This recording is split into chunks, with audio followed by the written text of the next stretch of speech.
Dear distinguished guests, we are honored to welcome you to the celebration of the 10th anniversary of the Istanbul Policy Center, Sabancı University-Stiftung Mercator initiative. Globally, we had gone through extremely difficult times due to COVID-19. Today, we are very glad to have you here in person and online to celebrate the 10th anniversary of the initiative. Before we begin, I would like to briefly go over the program for today. First, we will have a panel discussion on Turkey-EU-Germany relations, then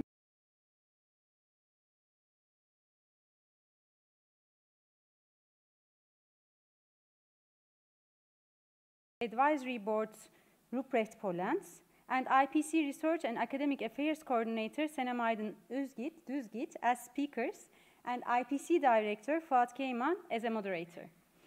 After we complete the panel discussion, we will begin the 10th anniversary ceremony, where we will show you a photo video of the last 10 years, followed by speeches from IPC Director and Vice President of Sabancı University, Fuat Keyman, Director of the Center for International Affairs of Stiftung Mercator, Duncker, President of Sabancı University, Yusuf Leblebici, and 2018-19 Mercator-IPC Senior Fellow, Özcan Mutlu.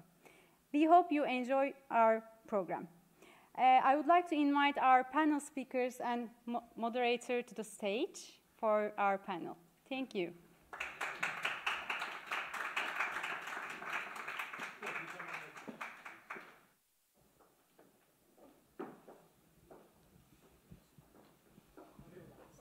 Maybe I should.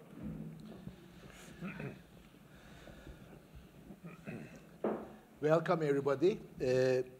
Since the beginning, Istanbul Policy Center, Stiftung Mercator partnership has two research streams, as you know. One is Turkey-EU-Germany relations. The other one is climate change. So we decided that today, maybe, we actually do a panel on the first stream, Turkey-EU-Germany relations. It's been actually quite an important part of this partnership.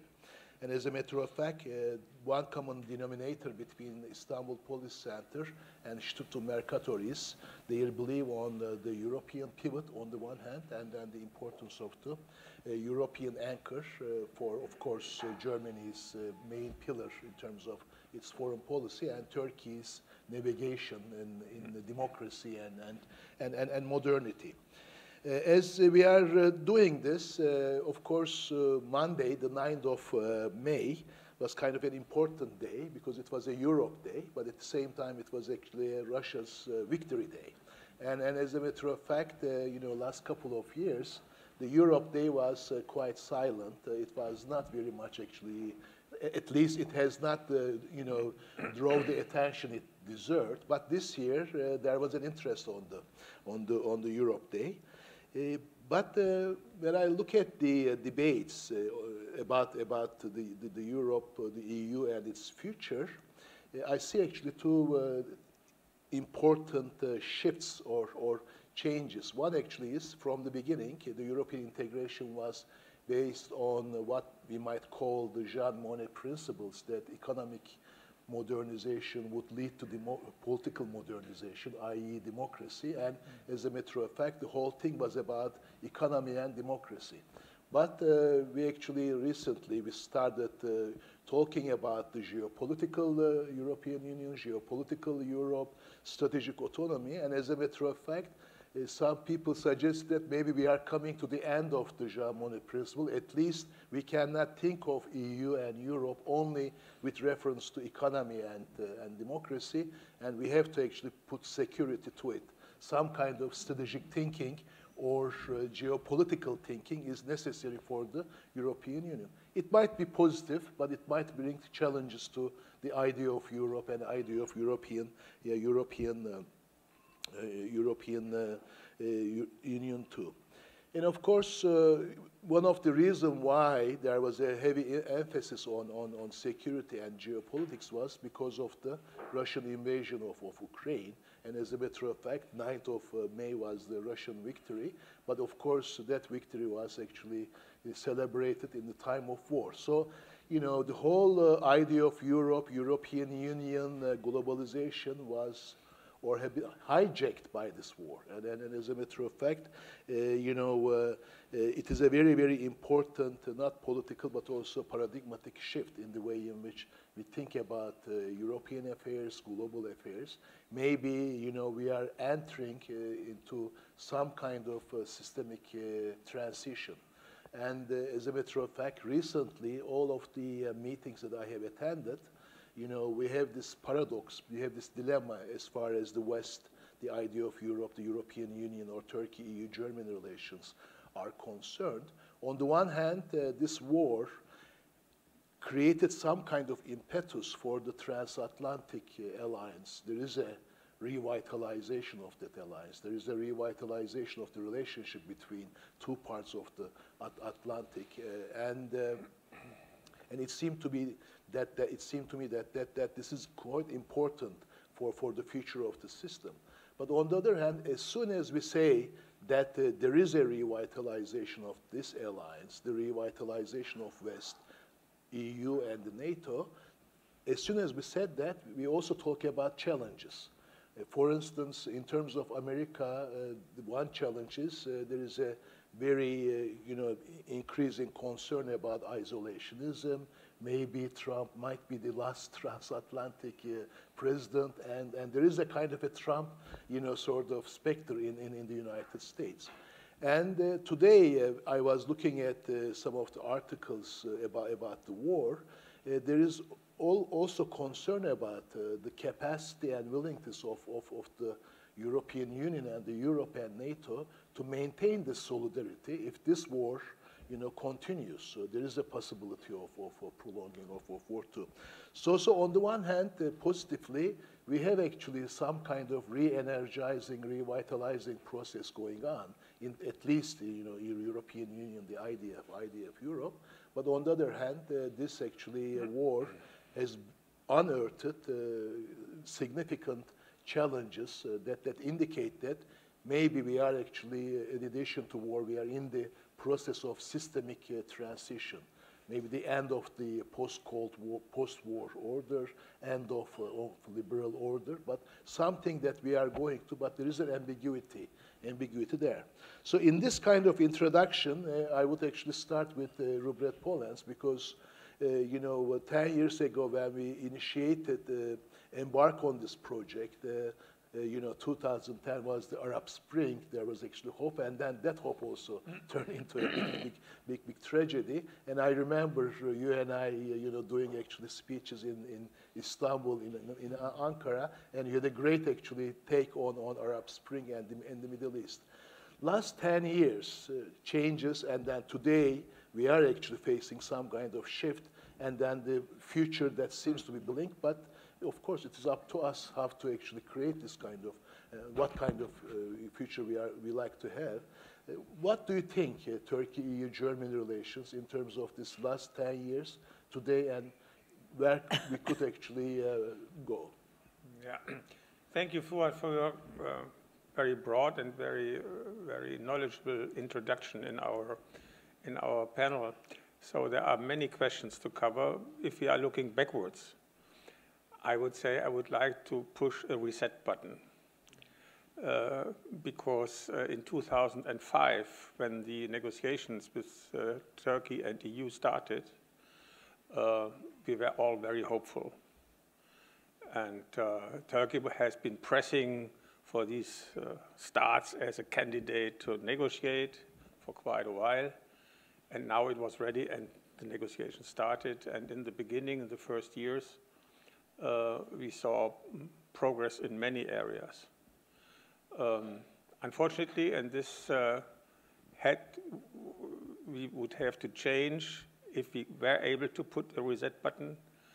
Sarkozy, from the beginning, said no membership for Turkey, privileged partnership, and unfortunately, Germany, Merkel, and Austria and others joined in this statement.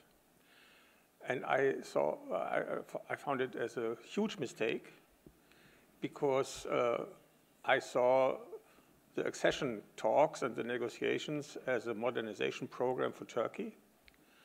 And of course, modernizing a country creates resistance, creates obstacles, and we had seen it in Poland and in the other Middle and Eastern European countries. And for instance, the difficult questions with privatization of the former state-owned, let's say, steel and whatever, the Polish government was able to say, Brussels is asking for this, we want to become a member of the European Union, and therefore we have to do it. And of course, you are taking this leverage away if you are signaling, yes, we want you to make these reforms, but a member you will never become. And this was, in my view, a huge mistake. And of course, there were also mistakes on the other side, on the Turkish side. But we all would be in a much more, I'm deeply convinced, we would be in a much more reluctant and more confident mood with regard to the future if the whole process would have been a success. And unfortunately, it was not, so far at least. And I would never give up the hope, because I really think in the long run, we are not all dead, but in the long run, Turkey will also belong to the European Union in what way ever. This is at least still my conviction. But there has, to make this happening, there has to be many changes. And unfortunately, to jump now to the Russian-Ukrainian war, my assessment is that the pressure from the outside, and maybe also the willingness from the inside, to reform Turkey will be diminished, because we will see security as an overwhelming topic. And security means security in military means. And therefore, if this is agreed upon, Turkey is member of NATO, is protecting, and so, et cetera, then you can do with Osman Kavala what you want, to put it very bluntly and not friendly.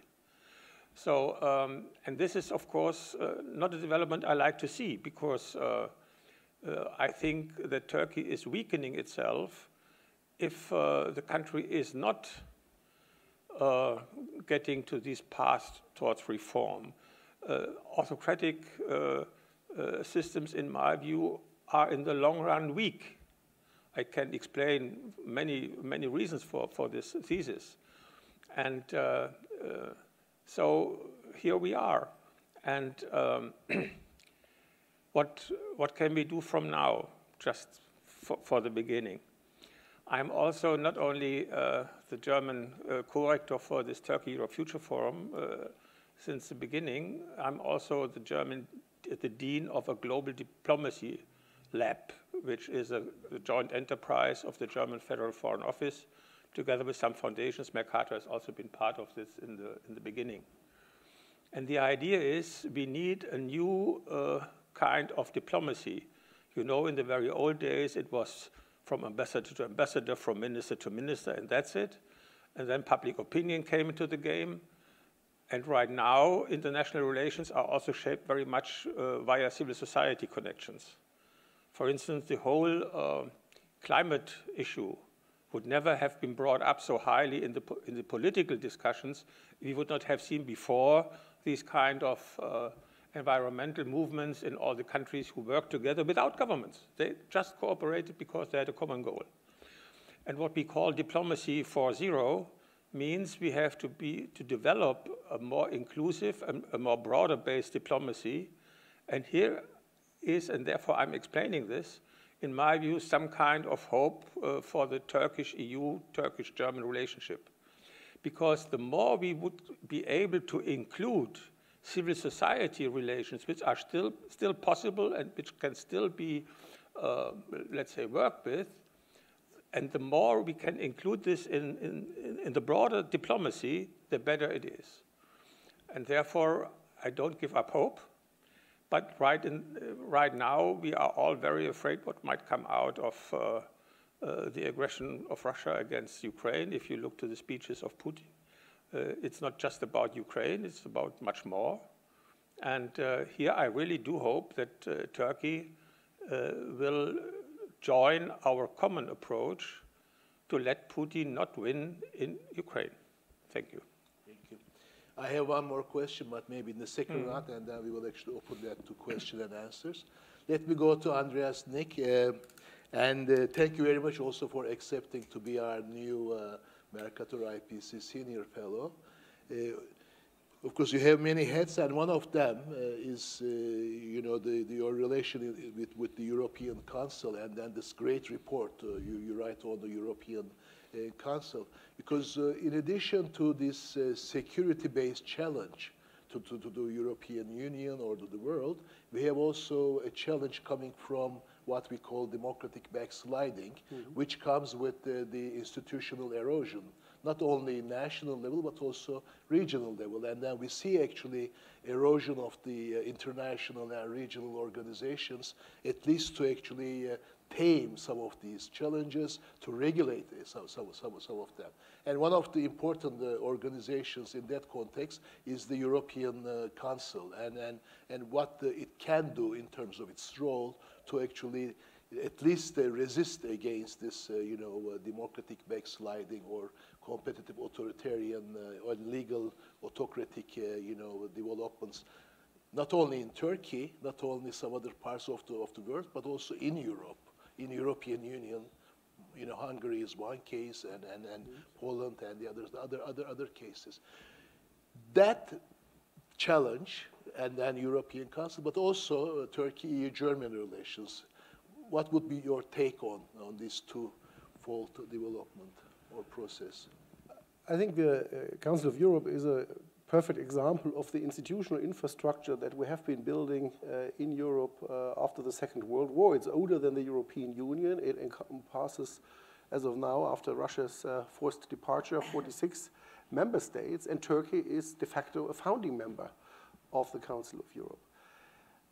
I have to say I would have preferred if we had focused much more on building on these existing ties, strengthening these institutional ties, whether it's within NATO, within the Council of Europe, and building European integration organically on that level. I think what has happened from my observation, that the way the EU accession process was set up has had some kind of negative effect on both sides. I think it created expectations in Turkey that were deemed to be disappointed, partly because of the comparison that Turkish observers made, that what was possible for some more difficult countries in the Balkans, who had made less progress on a number of things, but Turkey was refused a similar exercise.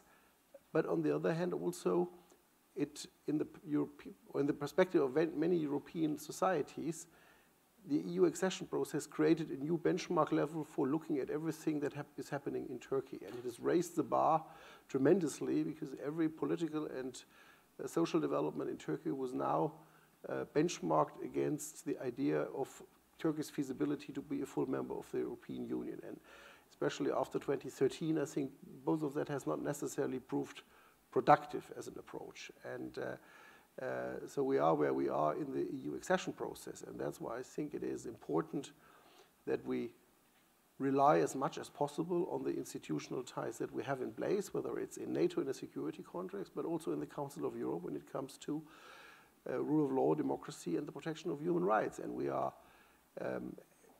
have entered a difficult period in this regard with the open disregard of rulings of the European Court of Human Rights, in particular in the Kavala case.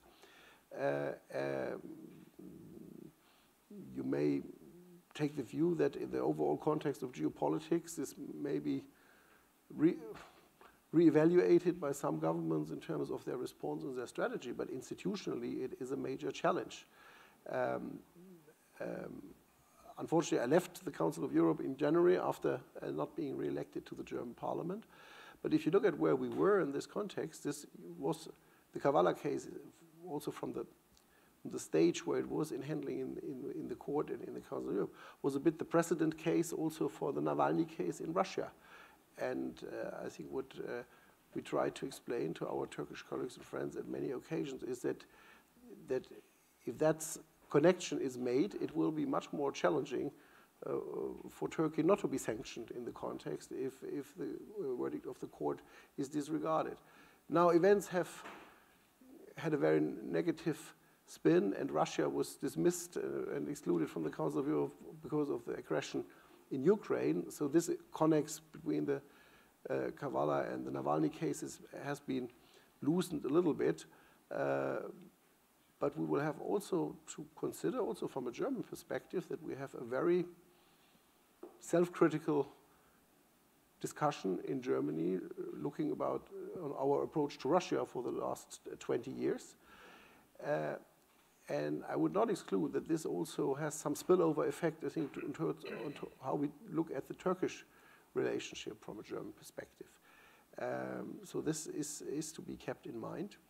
When we look at the effect on the war in Ukraine, one should not forget it has basically caught everyone in the world at a point in time where the fundamental trend of shift of attention was going elsewhere. With the pivot to Asia, the new US security strategy, even if you look at the UK integrated review from last year, you see there's a lot about Asia, there's very little about Europe. So this military aggression has, I think, two critical effects on the international system, as it has, on the one hand, refocused attention of the world on Europe at a point in time where everyone was expected to look elsewhere for the 21st century.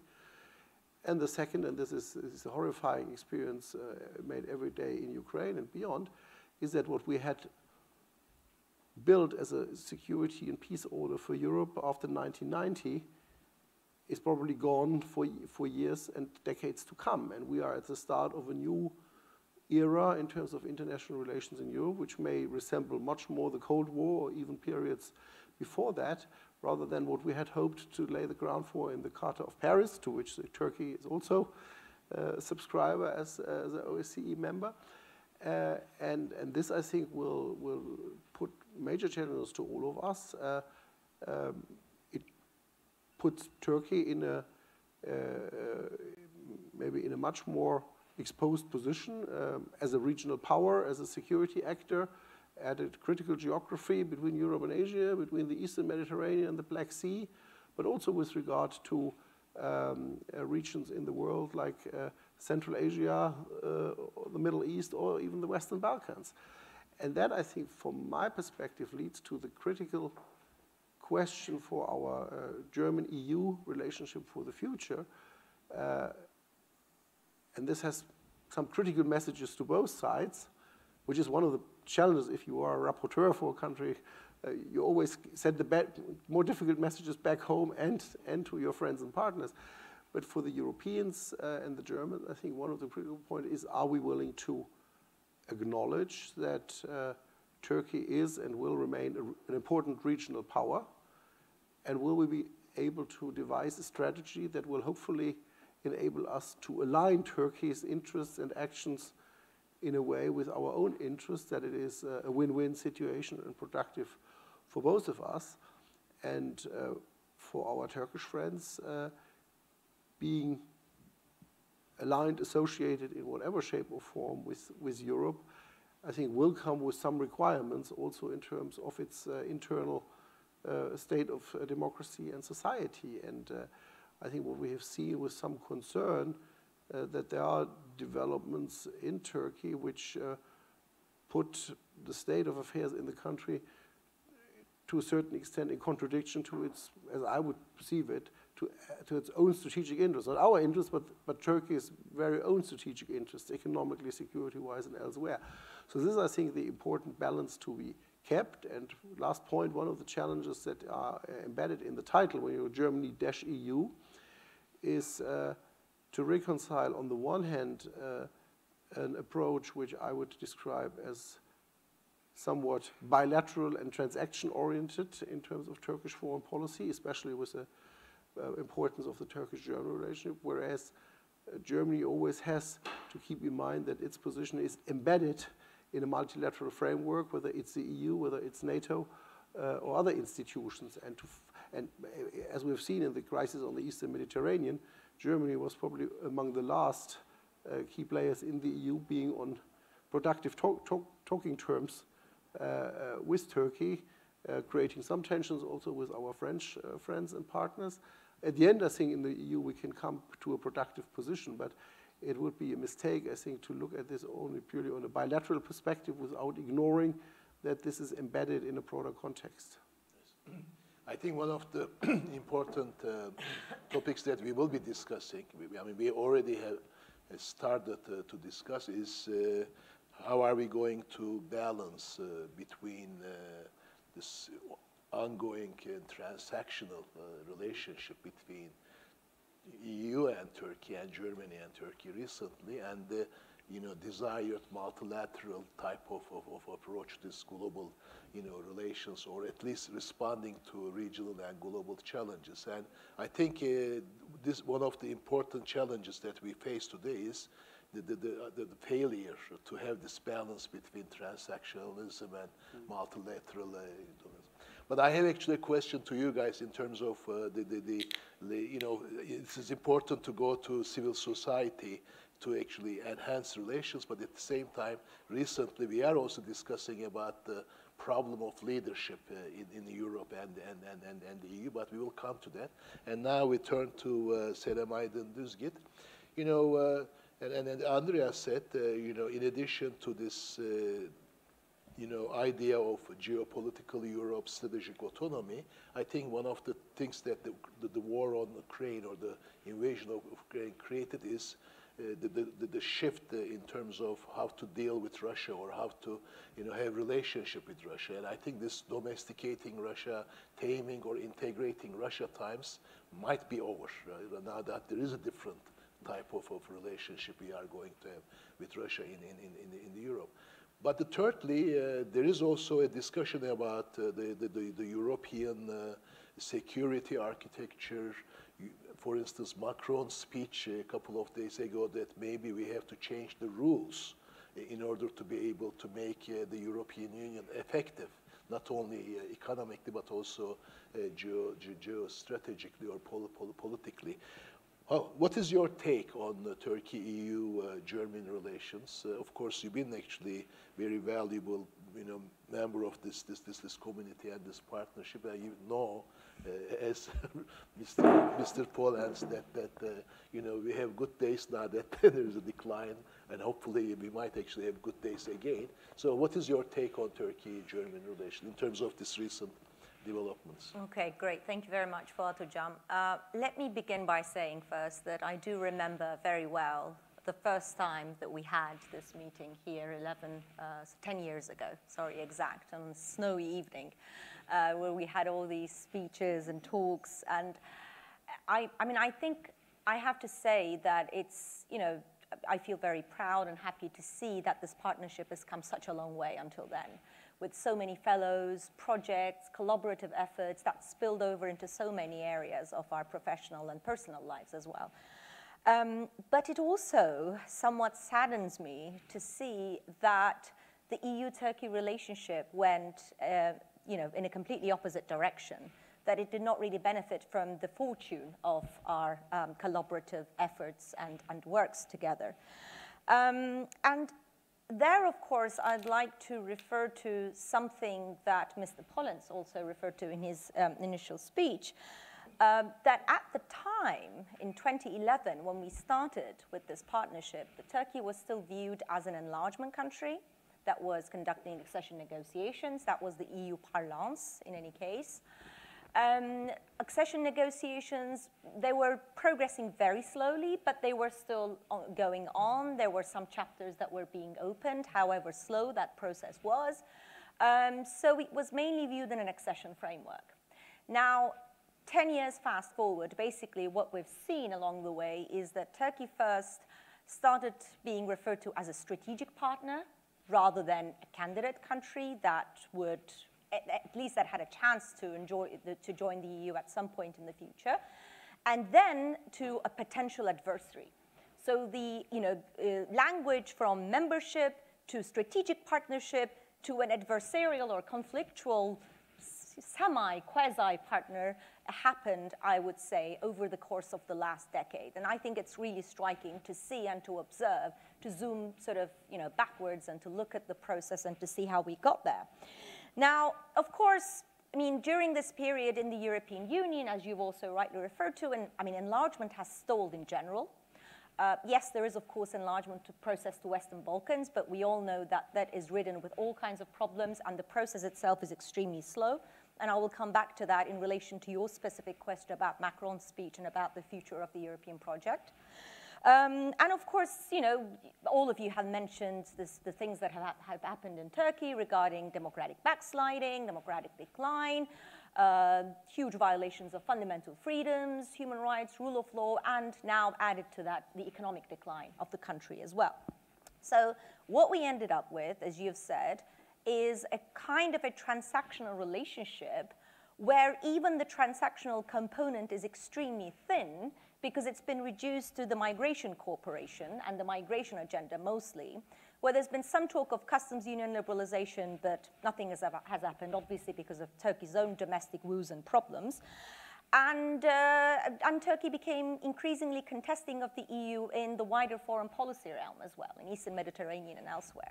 And that's the state of the relationship. And of course, economic relations continue at a bilateral level between Turkey and EU in general, but also Germany in particular, so that's another case. Now looking back at all this and looking back to where we are in Turkey today, my personal hunch is that as we are approaching the centenary of the Republic now in 2023, I believe that it would not be an over-exaggeration to say that we're also approaching a potential watershed moment for the future of one of the founding pillars of the modern Turkish Republic, which was Westernization, aka Europeanization as well. Take it as, read it as you like. And I'm not using this in the narrow sense of the word. I'm not using this just in the security and foreign policy sense of the word. That is, whether Turkey joins the Russian embargoes against Russia, or et cetera, one day or whatever. But of course, that's also a part of the story. I do agree with you. But I'm using it more in a broader sense in terms of how Turkey chooses to organize its state-society relations, how it chooses to organize the primacy of fundamental freedoms, democracy, human rights, rule of law, primacy of secularism, women's rights. I think all of this can be counted within that larger package. But I also believe that we should be hopeful. I mean, hope has been mentioned a lot in this panel. And there, I'd like to refer to you, Fuat Keyman. In a recent chat that we were having, I particularly like the way in which you put hope as a transformative concept, which is different than optimism. And I very much agree with that. In the sense that, you know, when you take hope as a transformative concept, then you have something to build, at least to rebuild the country on these premises that I was mentioning, but also to build further collaborative efforts to that effect, and long-term collaborative efforts, like the partnership that we have between IPC and Mercator. Now, of course, for hope to be there, you need to have some ground for it. And these are going to be my final comments. That is, whether there is ground for hope, whether there is anything that we should be hoping for. And I think, yes, you know, I don't think hope in this context is particularly unfounded. And I see two, I would say, maybe rays of light to that effect. Of course, you know, whether or not they hold true or what happens in the near future, we don't know. First, of course, when we look at within Turkey, we look at Turkish public opinion polls, for instance. I mean, I'm sure some of you have already seen it. You know, many organizations hold public opinion surveys about, you know, the ideas of the Turkish public on Europe, on values, et cetera, this and that.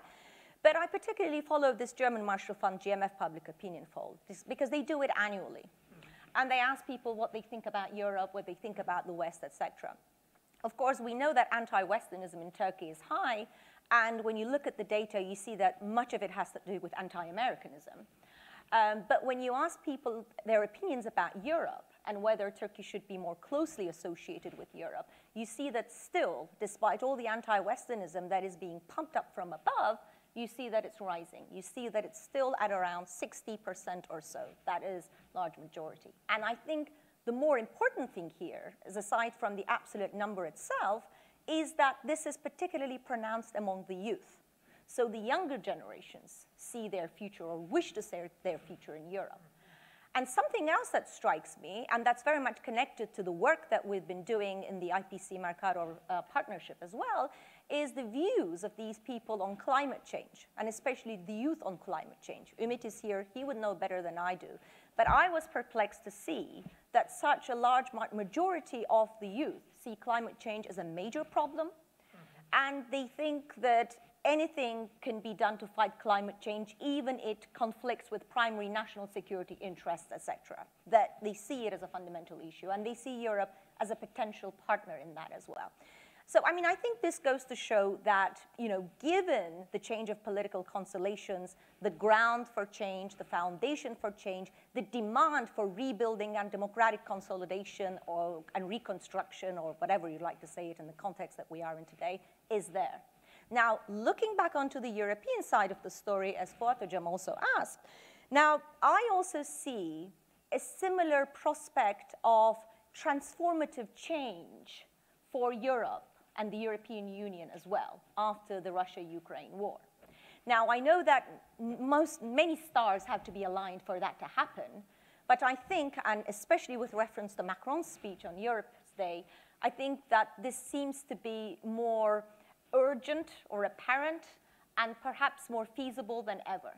Because we're not just talking about Turkey anymore, and we're not just talking about the stalled accession process of the Western Balkans. We're talking about Ukraine, we're talking about Moldova, we're talking about Georgia, who are all terrified of the fact that they might be the next in line, and who are all knocking on European doorstep, knowing that NATO membership is nowhere on the horizon, but perhaps some kind of closer association with the European Union might be possible. So I think this is a subject that's beyond Turkey, but it is a subject, you know, however it's resolved by the Europeans and by the EU, will or could potentially have a transformative effect on the EU's relationship with Turkey as well. And of course, that brings us to this debates about differentiated integration. Now, I don't want to go too much into that. Meltem Hoca is here, I'm here, Ebru is here. I mean, so many scholars here. We've all written and talked about these issues. Differentiated integration, this basically for those non-EU studies scholars out there, it's a form of integration where you're not a member, where you opt in certain policies and you opt out, etc. But it's been there for a long time.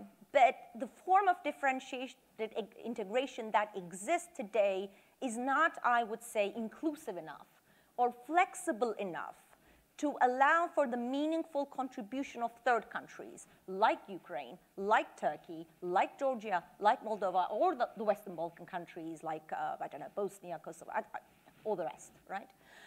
I think Europe needs to come up with an idea or with treaty change, and Macron also mentioned treaty change, so I don't think we can say that it's absolutely impossible anymore, right? With the prospect of treaty change, some kind of inclusive differentiated integration which does not exclude the option of membership, but which doesn't create a situation of either absolutely in or either absolutely out, because if you do that, you lose countries along the way, just like the European Union did with Turkey. And I think that was the lesson learned of the last decade. And I think I'm going to finish my words at that. Thank you, but maybe I was actually thinking of asking this inclusive differentiated membership to Andreas, but you will actually maybe dwell on it a bit in your second term. But I will actually move to Ruprecht Polenz from a more, sort of global geopolitical point of view, sort of zoom in, what's happening in the world because of the war on Ukraine from sort of outside in globalization perspective. One point that I like to make, or we might actually make, is that maybe we are not able to capture the impact of this war on international system. Maybe we are going to have very radical changes in the system. Right now, tectonic stones have moved. Like, for instance, I was reading actually an article on China. China is very much disturbed by the war on Ukraine because Russia is becoming more and more inconvenient partner, and China might not know right now how to actually deal with Russia and the war. But there is also a rise of China and India kind of thing from the Asian perspective. But when we look at Europe, we were actually Anne and I were in a conference in Oxford, and there was a discussion about German leadership. Now the France is taking some kind of leadership position, so is Poland. But what's going to happen to Germany? And we know that Germany is one of the leaders of the European Union, or the idea of Europe. And there is a new government in Germany. So you know, in terms of transatlantic alliance, yes, there is a unity. But on the other hand, the United States has its own problems in terms of polarization. But Europe actually is also facing some challenges in terms of who's going to actually lead this one. But on the other hand, there are also important developments. For instance, today, the leaders of Finland officially declared that they will be actually applying to the NATO membership. That also, you know, comes after that comes maybe Sweden, and then you know, we actually hosted a Switzerland counselor in Sabancı University. It was this interesting discussion about neutrality and the membership of NATO. All of these things actually might come to this point where, like Andreas, we might be facing some kind of new Cold War, but that actually is not the replica of the old one. And as a matter of fact, from the Turkey's international relations discussions about what's going to happen in the world because of the, you know, the war on Ukraine, we might actually see European Union, NATO institutionally, and in terms of leadership, might be actually coming to the front. It is not only America transatlantic, but maybe not two polars. We could actually have, you know, sort of China, India, that part. But there is America, but there is also Europe, more active, more geopolitical, and also discussing, as Senem said, in terms of its own principles of community. When you look at the world from global into regional and national, and then from the European perspective, and especially keeping in mind the role of Germany in doing so, what would be your take on you know, what is happening right now, and where are we heading? You know, because of the war. More sort of your like this was your strategic question. I like very much a quote from Albert Einstein. And he said, when I had to solve a problem, and I had 1 hour time, and my life would depend on it, I would spend 55 minutes on the question, and then I would have the answer in the last 5 minutes. So I think it is very important to get the question right. And therefore, there is a misunderstanding even in media, in the coverage. This is not the West against Russia in Ukraine. It is Russia is aiming at the international order, beginning with the Charter of the United Nations and the Charter of Paris.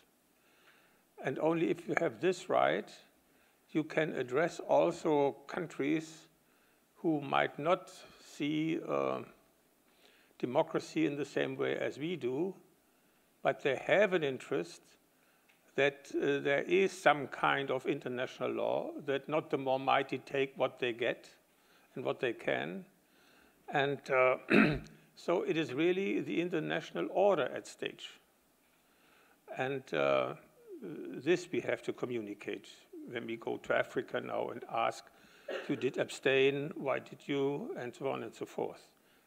And we have, if I come to Africa, we have this brilliant statement of the ambassador of Kenya in the Security Council when he said, if I would argue like Putin with borders from the Middle Ages in Africa, we would have bloodshed elsewhere, everywhere, you know.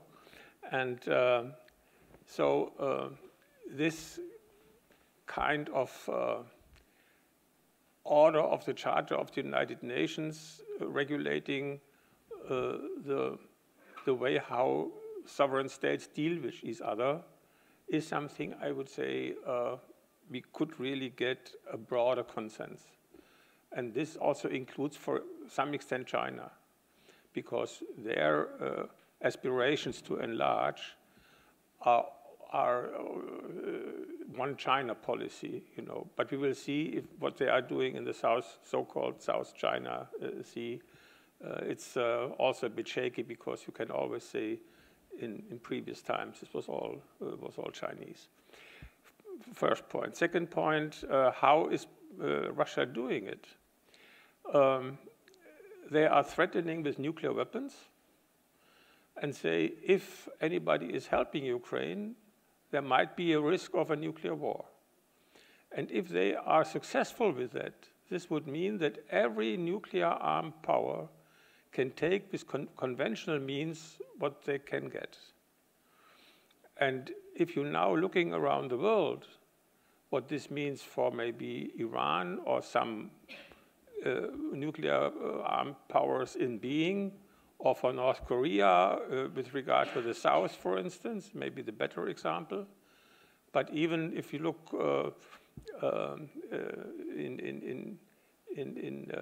also maybe China can also get some appetite from this. So it is really very, very crucial that this does not work out. And this is easier said than done, because in the sphere of nuclear arms, only deterrence works. And then we are again in the alliances with NATO, and of course only the United States are a really deterrent power with Russia, not France, not Britain, not at least not in a so meaningful way which is necessary. And then we come to the question, yeah, would the US really do something if maybe it's only about Moldova or it's only about Georgia? Probably not. Would it do something if it's only about Estonia? Hopefully, yes. Because if a NATO member country would be attacked under the nuclear threatening umbrella from Russia, and NATO would not react, then the alliance is gone. And then we have a total strategic disaster all over Europe, and the countries would reorient themselves, probably look, how can I save my country, and I have to lean towards Russia. So there is a lot else at stake right now. We have to be aware of that. And therefore, it is necessary that Russia does not have any success with this kind of procedure. Not any success. And this means we would have to keep the sanctions until at least the Russian troops have moved behind the 24th of February line, at least so long. And then, of course, we have to keep sanctions until the Donbas and Crimea question is solved in a mutual agreement. And to get this, we have to strengthen the capacities of Ukraine to defend themselves. And this means delivery of weapons and so on and so forth. And here we have something which Turkey has done in a very successful and important way with the drones. And hopefully also Turkey will stay this course in the future, because we have to support Ukraine for the time being, also militarily. And we should not get afraid from the Russian threatening with Poseidon or whatever, trying to intimidate us. But it's easier said than done. Of course, in every situation, you can imagine how it could be even worse. And my nightmare is Trump would still be in power right now. Okay. This would be my nightmare in the current situation. But now comes the but. We don't know how the next American elections will be decided, and we still see the Republican Party on a very, very dangerous path towards, well, maybe even in parts fascism. if you look what's possible in the Republican Party in the United States, you have to be very, very intimidated what could be the outcome. And still 1/3 of their voters are thinking that Biden is an illegitimate president. And what does it mean? An illegitimate president has nothing to order. I have not to obey what he is doing, you know? So it is a very dangerous thing if you are not accepting the outcome of an election. And this is the case right now, and we don't really know how the next elections are. Now my last point, what does it mean for Europe? We usually have the discussion in Germany and other countries, we are giving parts of our sovereignty to Brussels. And this is, we have afterwards some minus, because it's not still with us, it is in Brussels. But it is only one way to look at it. The better way to look at this process is that only if we are working together in this way, that we use this shared sovereignty together, we are protected against the empires, against an imperial grip. For instance, if Ukraine would have been member of the European Union, the Crimea would be with Ukraine still.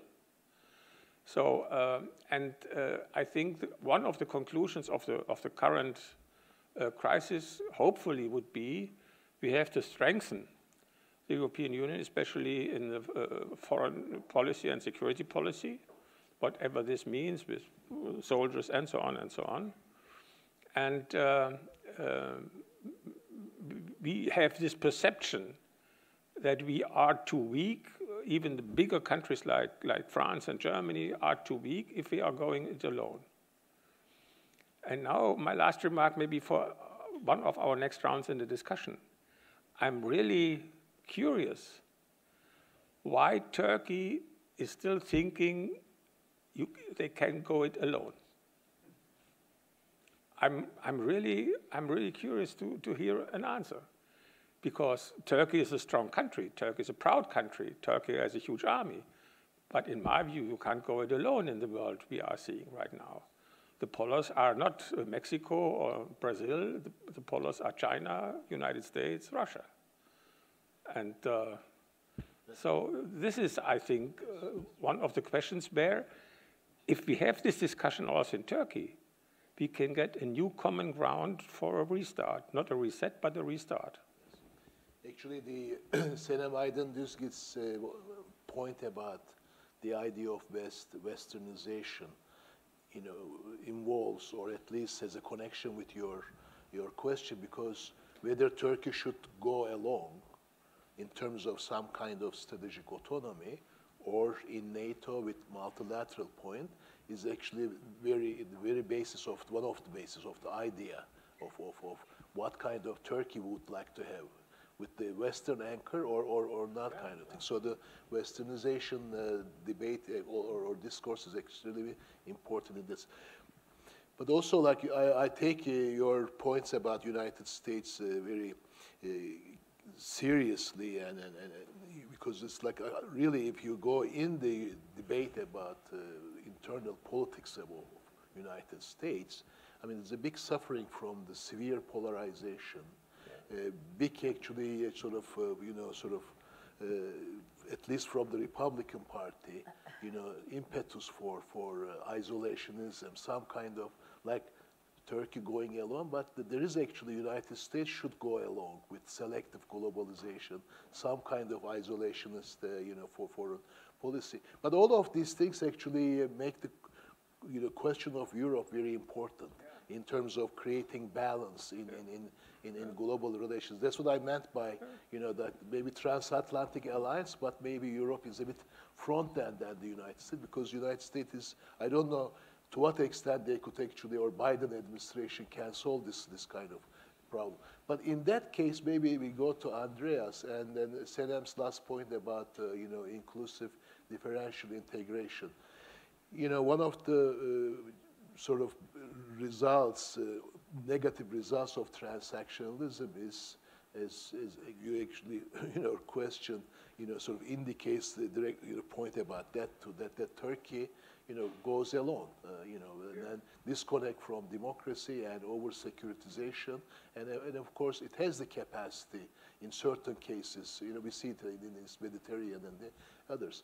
But in order for the European Union, or in order for Europe with European Union and NATO to be a important geopolitical actor and balancer, maybe actually you need countries like Turkey. Maybe Turkey should go with that, but that requires a different kind of, integration, different kind of, membership, maybe idea of membership, or maybe different kind of European Union in terms of decision-making processes, the ideas and everything. What do you think about, those kind of, sort of points coming from the European Union about differential integration, different voting, and what would mean in terms of Turkey's strategic anchor, at least, with not partner, but strategically anchored to Europe? Let me reiterate 3 points from your contribution. I think you made a remark on China. I think whatever the Chinese perspective at the moment on the conflict in Ukraine is, one of the realities that we have to recognize is that each and every crisis of the past 20 years or 15 years has not weakened the Chinese position, but has strengthened the Chinese position globally. From the banking crisis to the euro crisis, even to COVID, even so it originated. Where we are at the moment, Shanghai, but at least from where we were before the Shanghai lockdown, but and also the war in Ukraine, I think, is from today's perspective more likely to accelerate Chinese rise in the global system rather to reduce it. Second point, I think, fairly made about the situation of the United States. I think, yes, we see a revival of transatlantic security relationship. We see a refocusing, not intended, but enforced by Russia's action of the United States on European security. But we cannot be sure that this is sustainable. And I think it was a former director of the CIA who on CNN a couple of years said, if I ask myself at night what is the biggest security risk on earth, it's us. And the polarization and destabilization of US domestic politics. So nothing we can as Europeans probably rely on the future. And we see Russia, who's now openly challenging, it's no longer a status quo power, it's a revisionist power trying to do everything they can, and we'd have no clear idea where this would stop if they were going to be successful. And I think that's why I'm very much in agreement with Senem on what she described on the strategic necessity for the Europeans. I think one important context factor I wanted to add, you didn't mention the word Brexit. And I have obviously always been heavily opposed to Brexit. But if Brexit has produced one positive outcome, it may be that it has helped to create a framework of relationship for a major country outside the European Union with the European Union. I'm not saying this is the exact role model to be replicated, but the UK, and is reminded of that also in the Ukraine crisis, is a major European power. It's a major European security power. Despite everything they wrote in the integrated review, where the UK, everywhere else in the world as global Britain, they are back in the European theater. And to imagine that something could evolve as a outer circle, whatever you call it, including countries like the United Kingdom, like Turkey, like Ukraine, maybe others, could be an interesting perspective. And where the European Union, I think, is a history where I think the antagonizing factors of enlargement and further integration have, for a long time, positively inspired each other. The next prospect of enlargement was always accelerating the need to agree on further integration before the next enlargement step happens. I think that came to a stalemate at some point after the last Eastern European integration, partly because the constitution failed, and we are now operating in a governance structure for 27, 28, which is not necessarily workable anymore for that level, because the Lisbon Treaty was a fix, but it is not necessarily what is going on to hell forever. At the same time, as we've described, the pressure to act, to consolidate, to be more able to act, what they call it strategic sovereignty or whatever, has massively increased and is increasing every day as we speak. And I'm not sure that, and that I think is, as I interpret Macron, enlargement and further integration at the same time will not work. And I think we'll probably have to overcome this paralysis. And if that twofold approach with I wouldn't call it a second tier, I'm looking for a better word for this outer circle, at different levels of integration, would probably also make it easier for countries to go along who want to be strongly affiliated, but who may have their reservations about one or other aspect of EU integration. What does this mean for the EU-Turkey relationship? To a very large extent, I think we need to be honest to each other and honest to ourselves in the assessment. I'm not sure when it comes to a final decision that Turkish politics and Turkish society would be totally in agreement with being a full member of the European Union, with everything that it encompasses. Them would at least be contentious.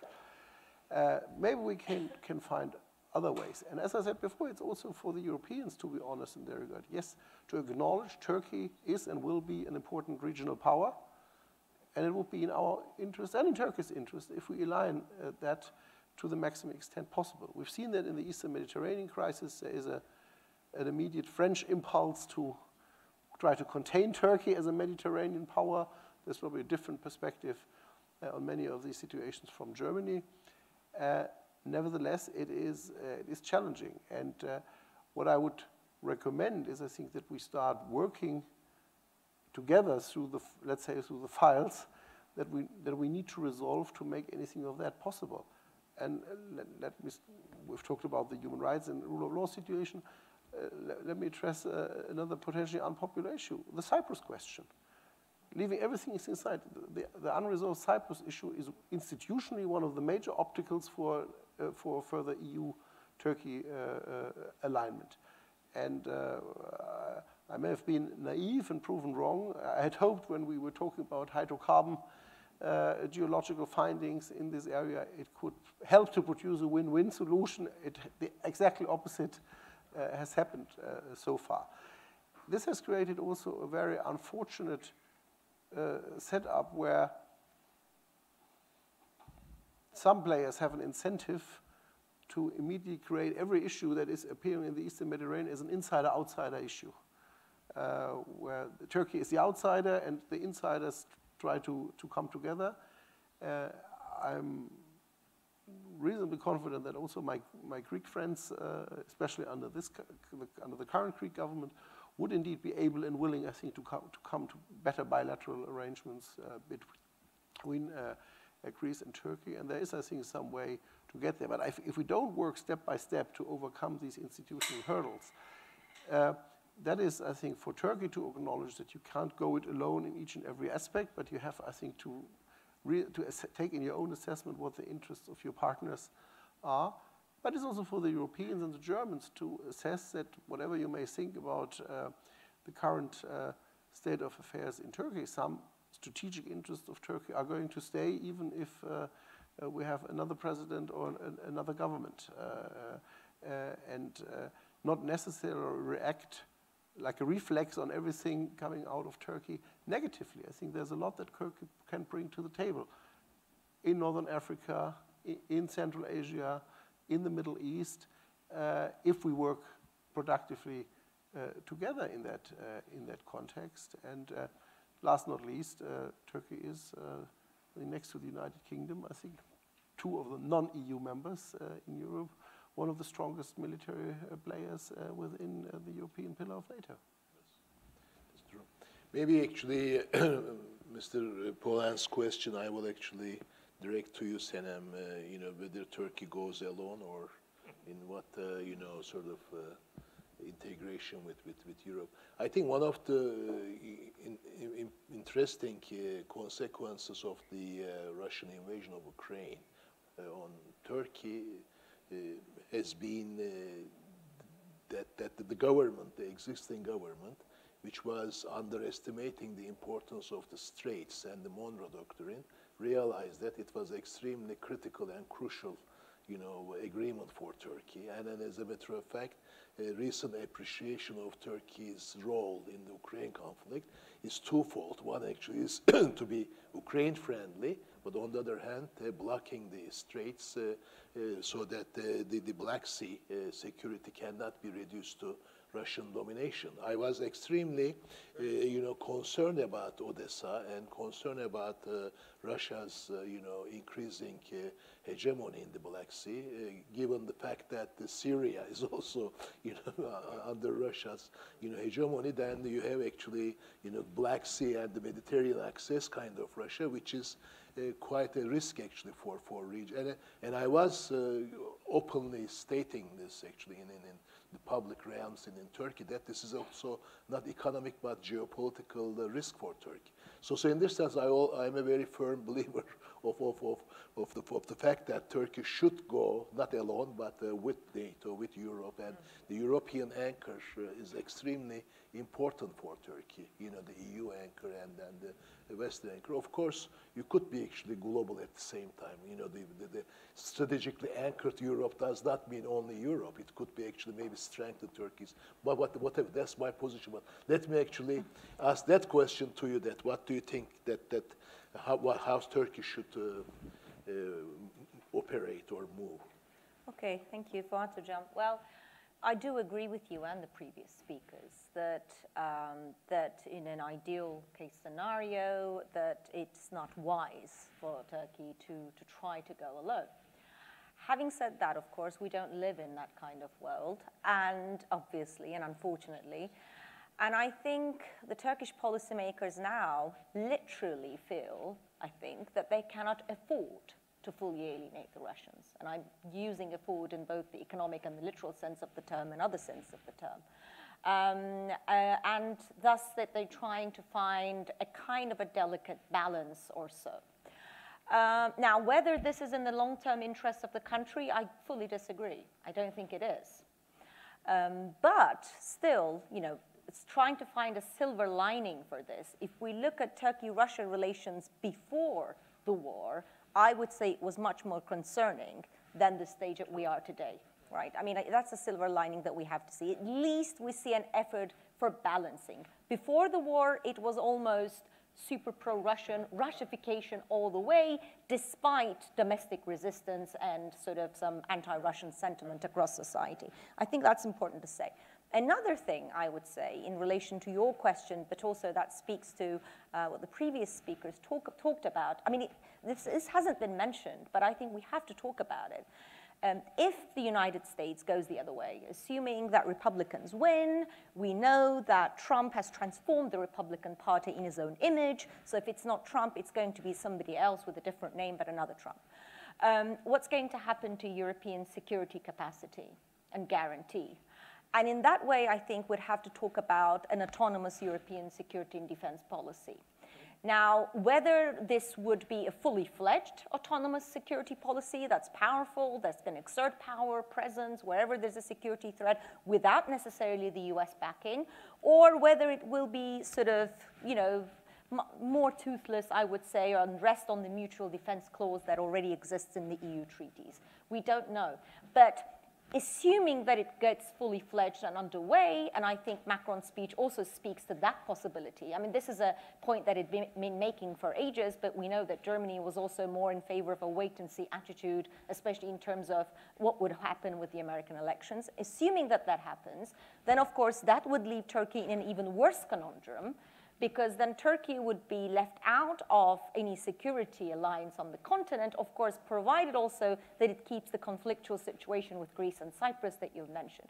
So I think this is something that Turkey would have to contemplate in the much, perhaps, longer term, but I would say that this is more possible now than it was before the war, so we'd have to think about that, and that complicates the picture.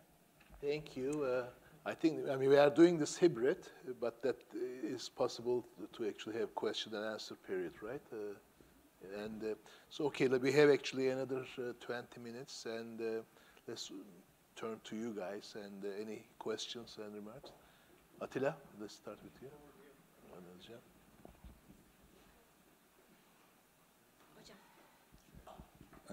Thanks a lot. My name is Attila Eralp. I'm a Mercator-IPC Senior Fellow. Thanks for your interventions. I have a more future-oriented question, more provocative, really, based on the notion of hope that Senem and Fuat mentioned. Is there a potential or possibility for another Helsinki turn in the Turkey-EU relationship? During that time, 1999, Helsinki, Germany played a critical role in terms of changing the Turkey-EU relationship. Is there such a potential in the future? Not now, probably. Is there such a possibility? And also, my second question related with that is that in order to prepare the grounds for that in the near future, is there a potential for a rules-based multilateral orientation in the changing geopolitical context now, especially in terms of the German role? Is there a German role for this kind of a multilateral orientation which would pressurize Turkey, especially in foreign policy, but also in terms of upgrading of the customs union?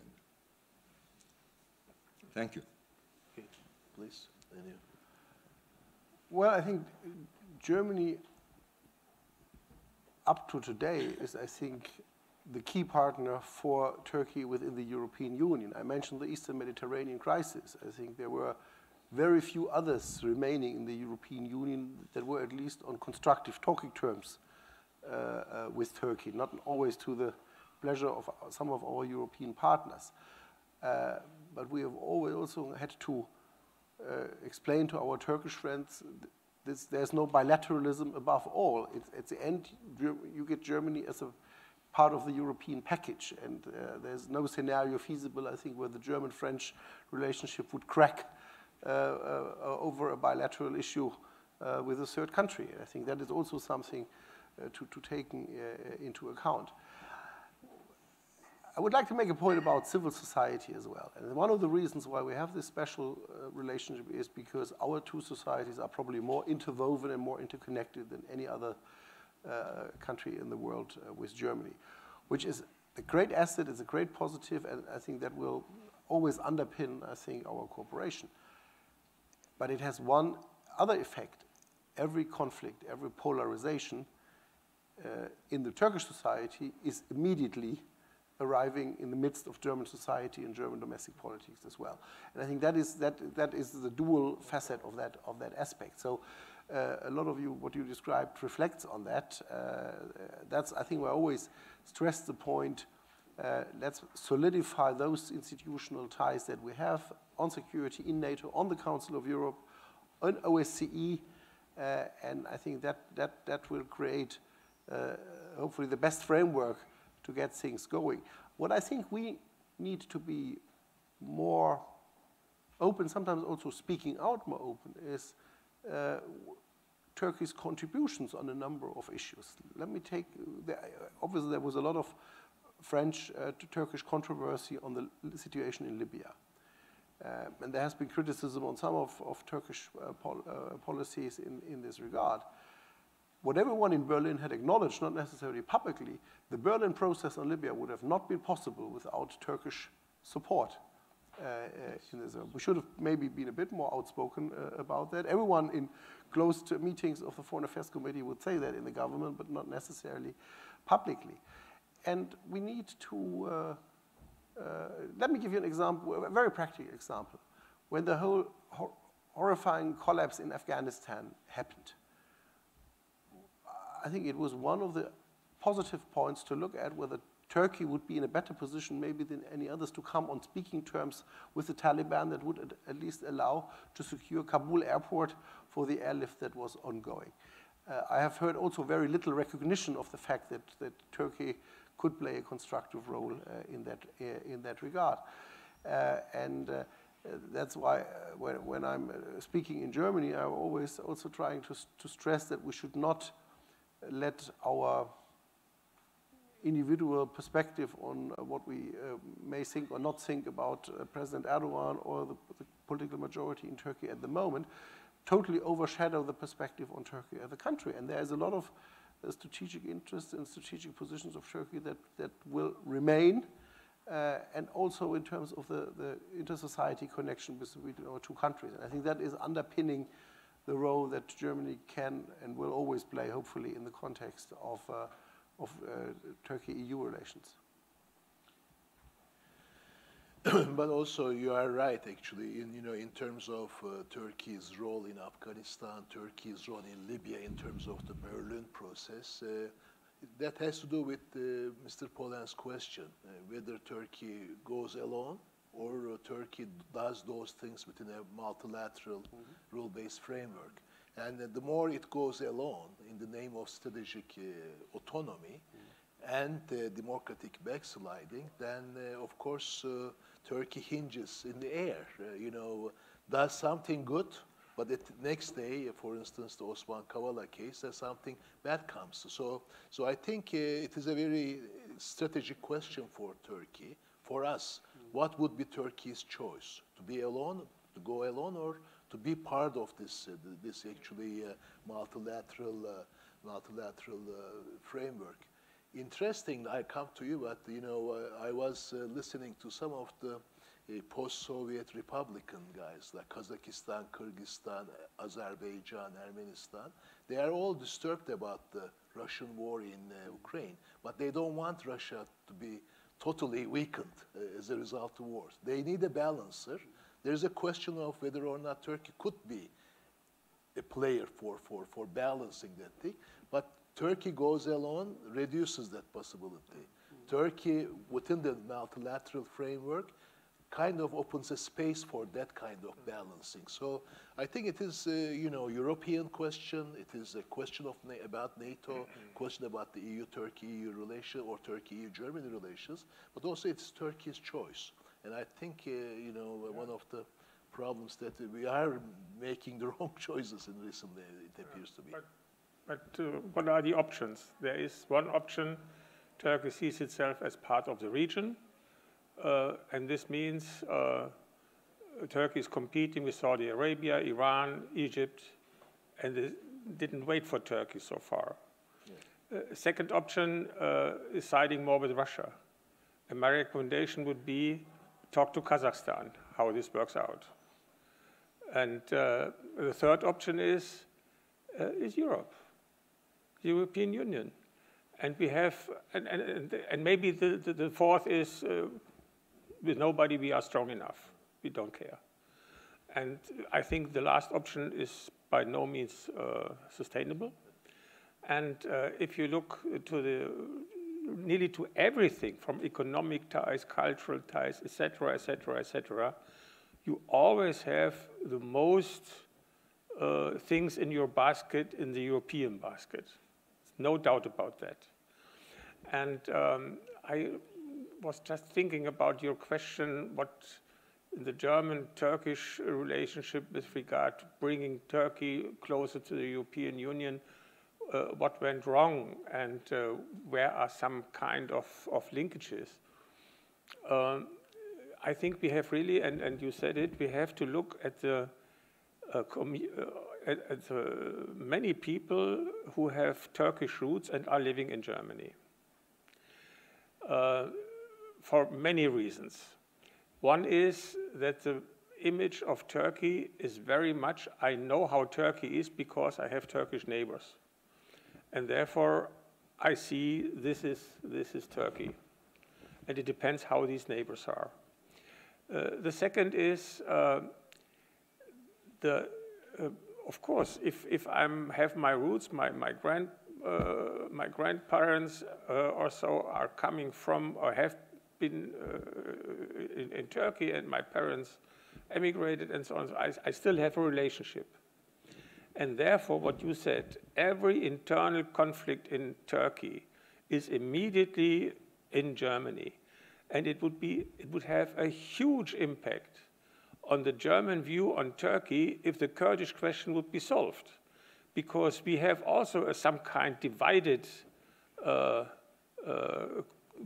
community coming from here, but part of them are siding with the Kurds, and we had much hope, especially in the first years of Erdogan, because I had hope because he attended not from a nationalistic standpoint to the Kurdish question, and AKP got also votes in the Kurdish areas because of common religion. The religious topic was more important, and the less or the more positive developments, positive meaning also freedom of media, freedom of speech, etc., etc., etc. The more, the easier it would be for Germans and for German politicians to come back into this role as I'm an advocate for Turkish interests with regard to European Union, with regard to everything. And you said, and I also made a note. You started saying Turkey was a candidate, then a strategic partner, then an adversary. And I must admit, adversary, I really, I have never seen Turkey as an adversary. But then I thought, you haven't, but yeah, this is exactly what Borrell has said it. Yeah, maybe, but yeah, Borrell is. He speaks on behalf of you. No, he speaks a lot, and not everything is wise. But no, what I reflected is that it was seen in Turkey as we would see Turkey as an adversary, maybe because we are criticizing what Erdogan is doing, and then you say, you get the feeling we don't like Turkey, or we see you in a hostile way. But I would say this is not the case. But nevertheless, participation matters, perception matters, and therefore it is an issue. So I'm very grateful that you had this this strong, to the point. You came really very good to the point. We have to reflect on this. And if you look to the Turkish-German relationship in a broader sense, also taking into account history the last 100 years or so, we have so many points in common, and in general, the feeling towards each other are not bad. And we talked about 2005. Let's talk about 2006 and the football championship. And then we had really what is possible with the feelings. And you said hope is a transformative power. This kind of emotion is also transformative power. And you could see that this not expected feeling between Turkish fans and German fans, and after this football match, there was a reflection, what could this mean for politics? And of course, we cannot buy another championship. You know how we got it.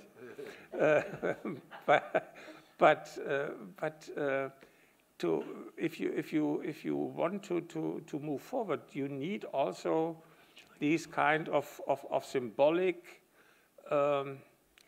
or emotional moments, and maybe we have to work on these things as well. Another actually example, like in addition of football, is Özcan's great book on and which actually we will actually have a meeting tomorrow morning. But I go to you, Özcan. Yeah, I was in the sports committee. That's why I know what you mean. Anyway, I have a question regarding the future and a question to the past. In Turkish, we have a saying, "Hırsızın hiç suçu yok mu?" Shouldn't we also blame the robber? You know, if you look at the Turkish-European relationship in the past 20 years, you said it in the 2005, 2006, until 2011, Turkey did a great progress with Erdogan, but one day everything collapsed. And what did we do wrong in Europe? This is a question to you, to both of you. And the second question is towards the future.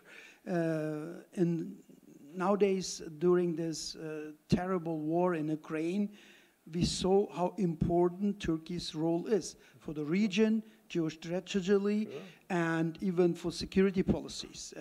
Even the efforts by Erdogan failed to bring both countries together and the talks in the Antalya Forum, etc. But we realized how important the country is.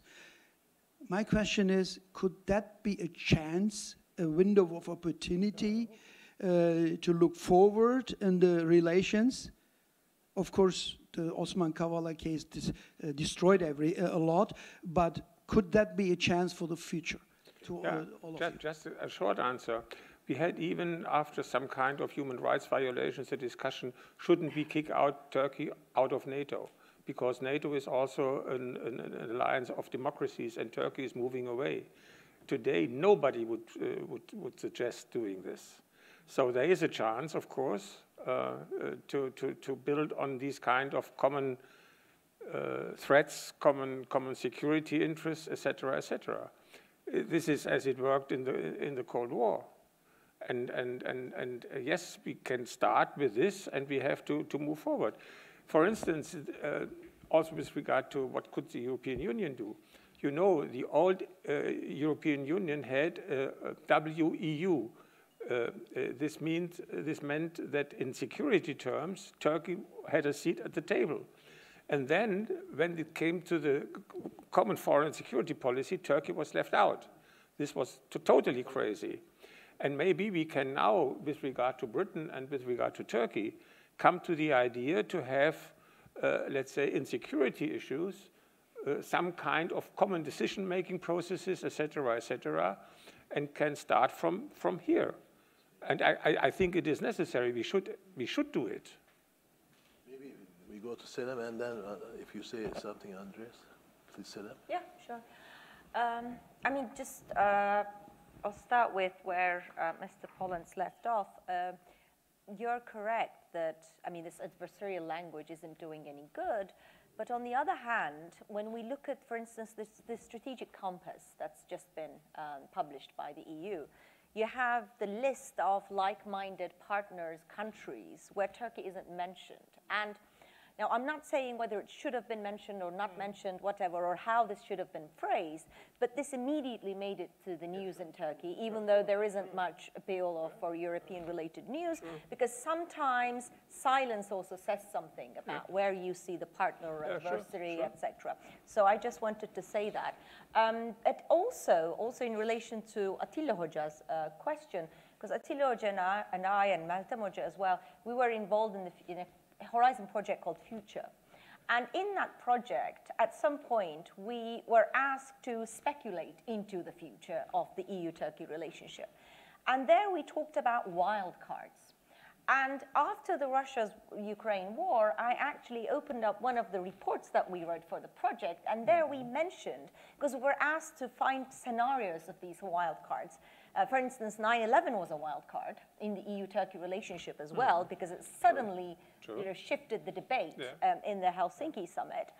And we mentioned that one of those wild cards could be a sudden burst of Russian aggression on European territory.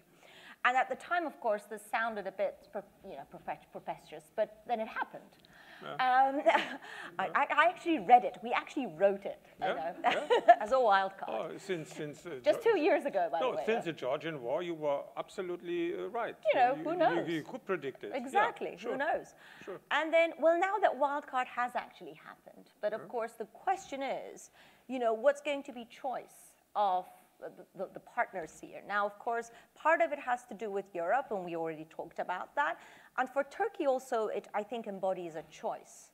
Whether or not, the choice will be made by short-term political calculations, because these are short-term political calculations that we're witnessing. Because one reason why Turkey isn't closer with Europe is because being close to Europe comes with political strings attached, which runs contrary to the domestic agenda of the government, which relies on repression, right?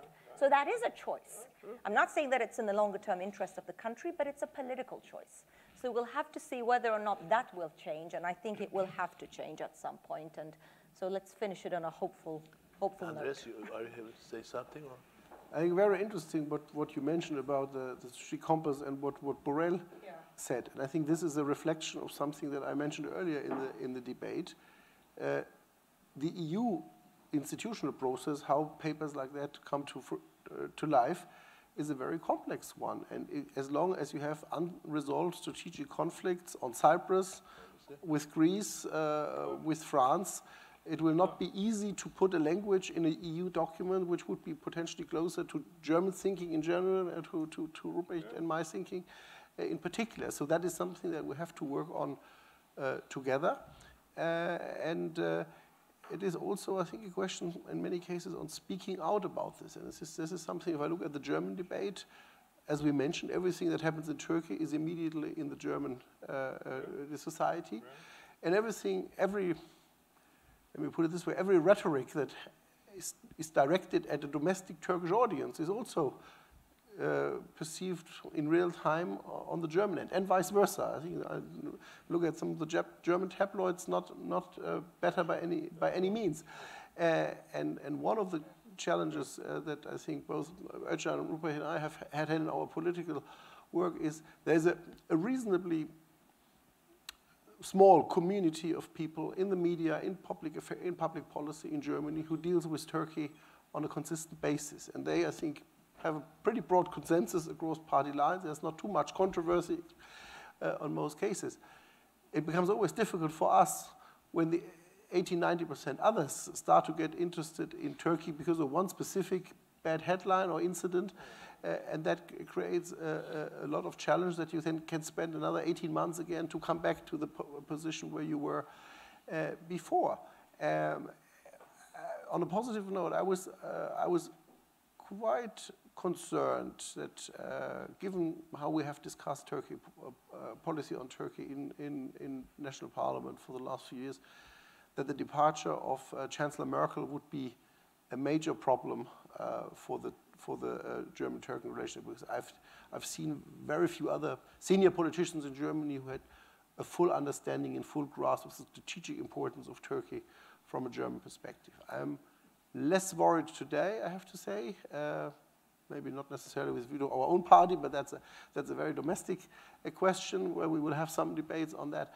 But if I look at the government, I think every responsible, reasonable German politician will always consider that this is a key strategic important issue. And I look at the Chancellor and a lot of those people around him, some of whom I've traveled Turkey with together, I think we are on the safe side. But I would wish sometimes that we could be more outspoken also in the domestic German discourse on the positive sides and the positive importance of Turkey. And it is fair to say that I think not many people in German politics would dare to do that because they think it's an issue where you could quickly burn your political capital domestically if you're caught on the wrong footing there. And this is partly also true. Lastly, maybe. Thank you. Thanks to all of you for this interesting debate so far. My apologies for coming in late all the way from Ankara today. My name is Jan Schierkolk. I am one of the lucky people who just finished their Mercator-IPC fellowship, and I'm very grateful, obviously, to IPC and also to Mercator for this opportunity. To my question, I would like to get back to the notion that what happens in Turkey doesn't stay in Turkey, and it especially spills over into German politics, society, etc. Obviously, this is not news to neither of us sitting in this room, I guess, but something that kind of makes me wonder is, or that I wonder about is, how could German politics, in both a policy and a structural sense, actually take that into account better, which, in my view, would actually mean not treating Turkey primarily or not only as a foreign policy topic or issue.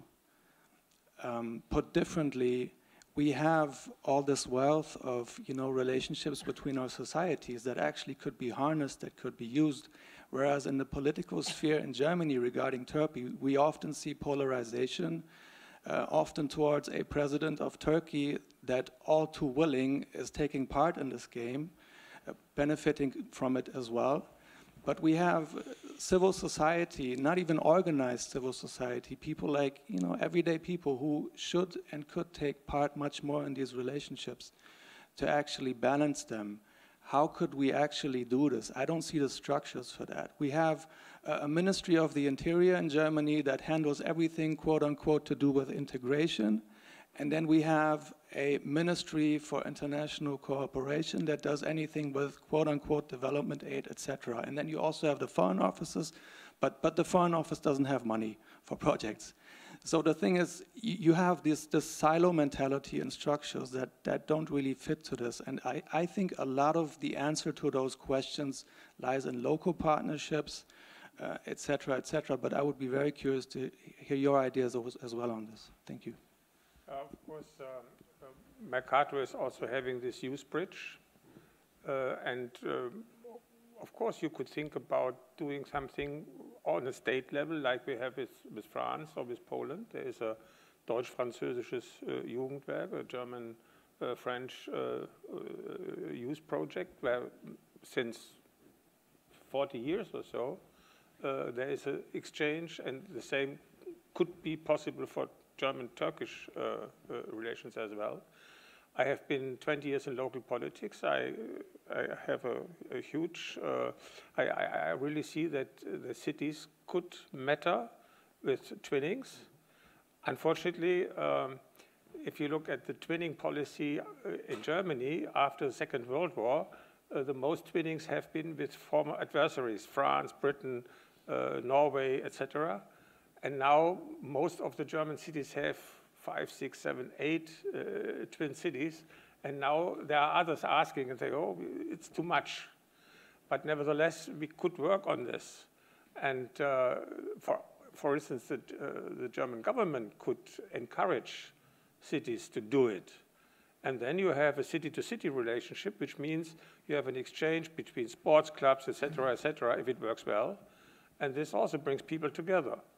So these are, yes, these are opportunities, and I'm in favor of visa liberalization, of course. As long as we don't have free travel, it is very difficult to organize exchange on each level. So, yeah, visa liberalization. In addition to the twin city projects, recently we are doing one project on Istanbul municipality and Berlin municipality, because cities are becoming extremely critical actors. You know, like Istanbul, Ankara, and Izmir put together is, you know, 70% of Turkish economy and the population and everything. And now there is actually, in terms of, you know, window of opportunity, thinking about Turkey-EU-German relations, not from the government, not only civil society, but also critical, pivotal cities point of view. And Istanbul is quite important, Ankara is quite important, Eskişehir and Izmir quite important. And we will actually see. Twin cities, yes, good, but it doesn't actually do it, and also it's too much. You know, the larger the city, yes. the partnerships are more functioning in smaller cities. Yes. You need smaller cities. I would say 30,000 up to 200,000 inhabitants. Then they are working, because then the people know. You know, if you ask a person in Berlin, which cities is Berlin twinned with, I would say they don't know. Probably all the big ones in the world. But this does not have an impact in the way I would like to see it. My city is Münster, and we have 300,000 inhabitants, and we have really a very strong relationship, for instance, right now with Lublin, because there are so many Ukrainian refugees in Lublin, and in Münster, people are collecting money to help the city of Lublin to deal with the refugees. So this is how it works, if it works well. You know, this is what I mean. Yes, so don't forget the regional and the state level as well. I think, for example, my neighboring state of Hessen has a relationship with Bursa region. But it's also fair that you frequently have the debate whether this can be continued given the tensions that exist on the political front with Turkey. So I think everything is interconnected. Layer-based, actually, in terms of, for instance, economy, energy, education. There are different city, region, and civil society. So these are the possibilities. Oh. Can I have a word? Sure, of course. I was not intending to say this, but since you mentioned the visa issue, I feel very concerned about this visa issue because when I apply for a visa, I have a house here, you know, I'm doing fine with, I mean, in all means, and I have to prove that I am not a criminal at all times. I have to provide 20 different documents about my personal matters that are not anybody's business at all. I don't have to provide all these, and I feel very humiliated, really. I mean, sincerely, I'm saying this very sincerely, and I have stopped traveling to places which require a visa from me. So I will go to other places which do not require it. It's enough, really. It's, I mean, I feel this is against human rights, and I don't have to provide all these personal information which, you know, was only my own business. And believe me, I mean, this is maybe not the case with other people, but you know, I'm an artist, I'm an academic, and I'm a professional photographer, and there's a lot of potential for cooperation with different countries in Europe. And believe me, I'm not dreaming of cooperation anymore, because after providing all these documents, having access for only 2 weeks, this is too much, really. Yeah, I agree. Yeah. I agree, and maybe if you would have here now one of the Minister of the Interior of Germany, he would explain why all this is necessary and useful. But I always contradicted this. I'm fully with you, and for instance, there is a fear that if we would not have visa regulations, everybody would come to Germany and stay. This is one of the perceptions. And of course, there is a very strong argument against this. We had the financial crisis in 2008 and 2007, 2008. And yes, there came some 10,000 Greeks and are now staying in Frankfurt. For all the others, the weather in Athens is better than in Germany, and therefore they don't come. So, but tell this to politicians who are only thinking in very, very narrow structures of internal security. Murat is more Greek money invested in Berlin real estate. But then the result is I don't come. And I don't cooperate. We should actually bring Murat because... exactly. I start to cooperate with others who will accept me in human Sorry standards. for that. Yeah, I'm deeply sorry, but I can give you my passport. But it's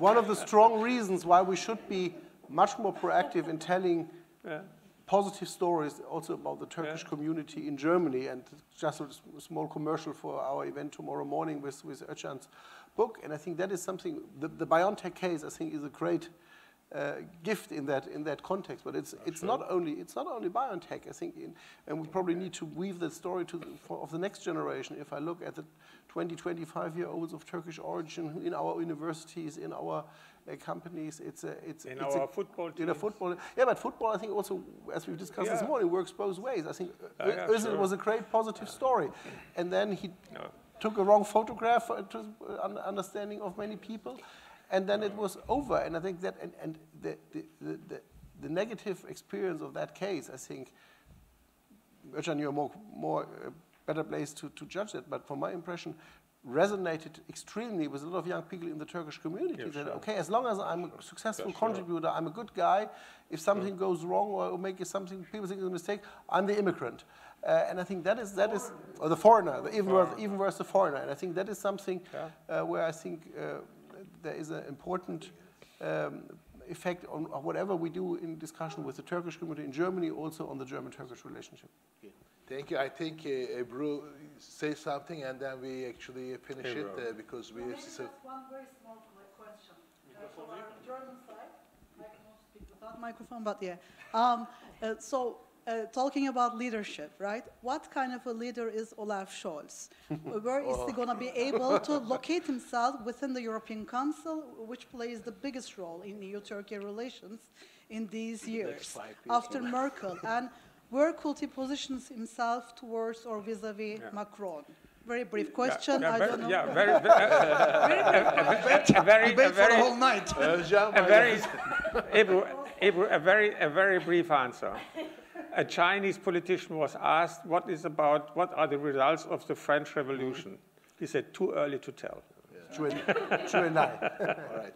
I think we could add that. We have to solve Murat's problem because he had a great exhibition on Northern Pole and Greenland, climate change, and we like to integrate him into our Mercator in terms of art. So it was a very good intervention, Murat. Because there's always this human side, and we all talk about always processes, institutions, and everything, but we have also these fundamentals. Anyway, thank you very much. It was excellent. And we have a little break, and we will actually come back here or start at 7 o'clock. But we will be here, around here, right? Thank you very much for the participation.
Thank you very much for the insightful discussion.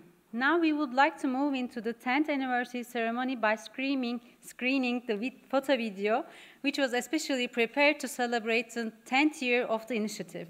We are proud to share a compilation of our good memories with you over the past 10 years.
Thank you. That was really emotional.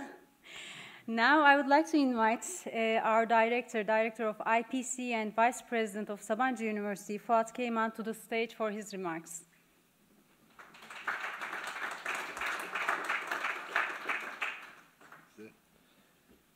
Great video. What a journey. 10 years, actually, 11 years.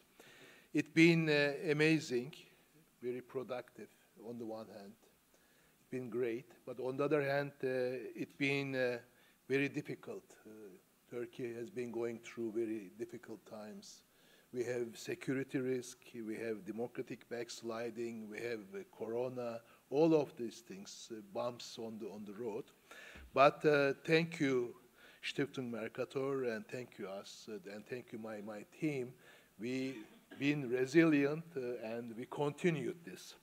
And it was a great decision to continue this. And as this video has shown and exhibited, we have actually a number of many fellows, 300 activities. But at the end, these are numbers, but it's been a very successful project.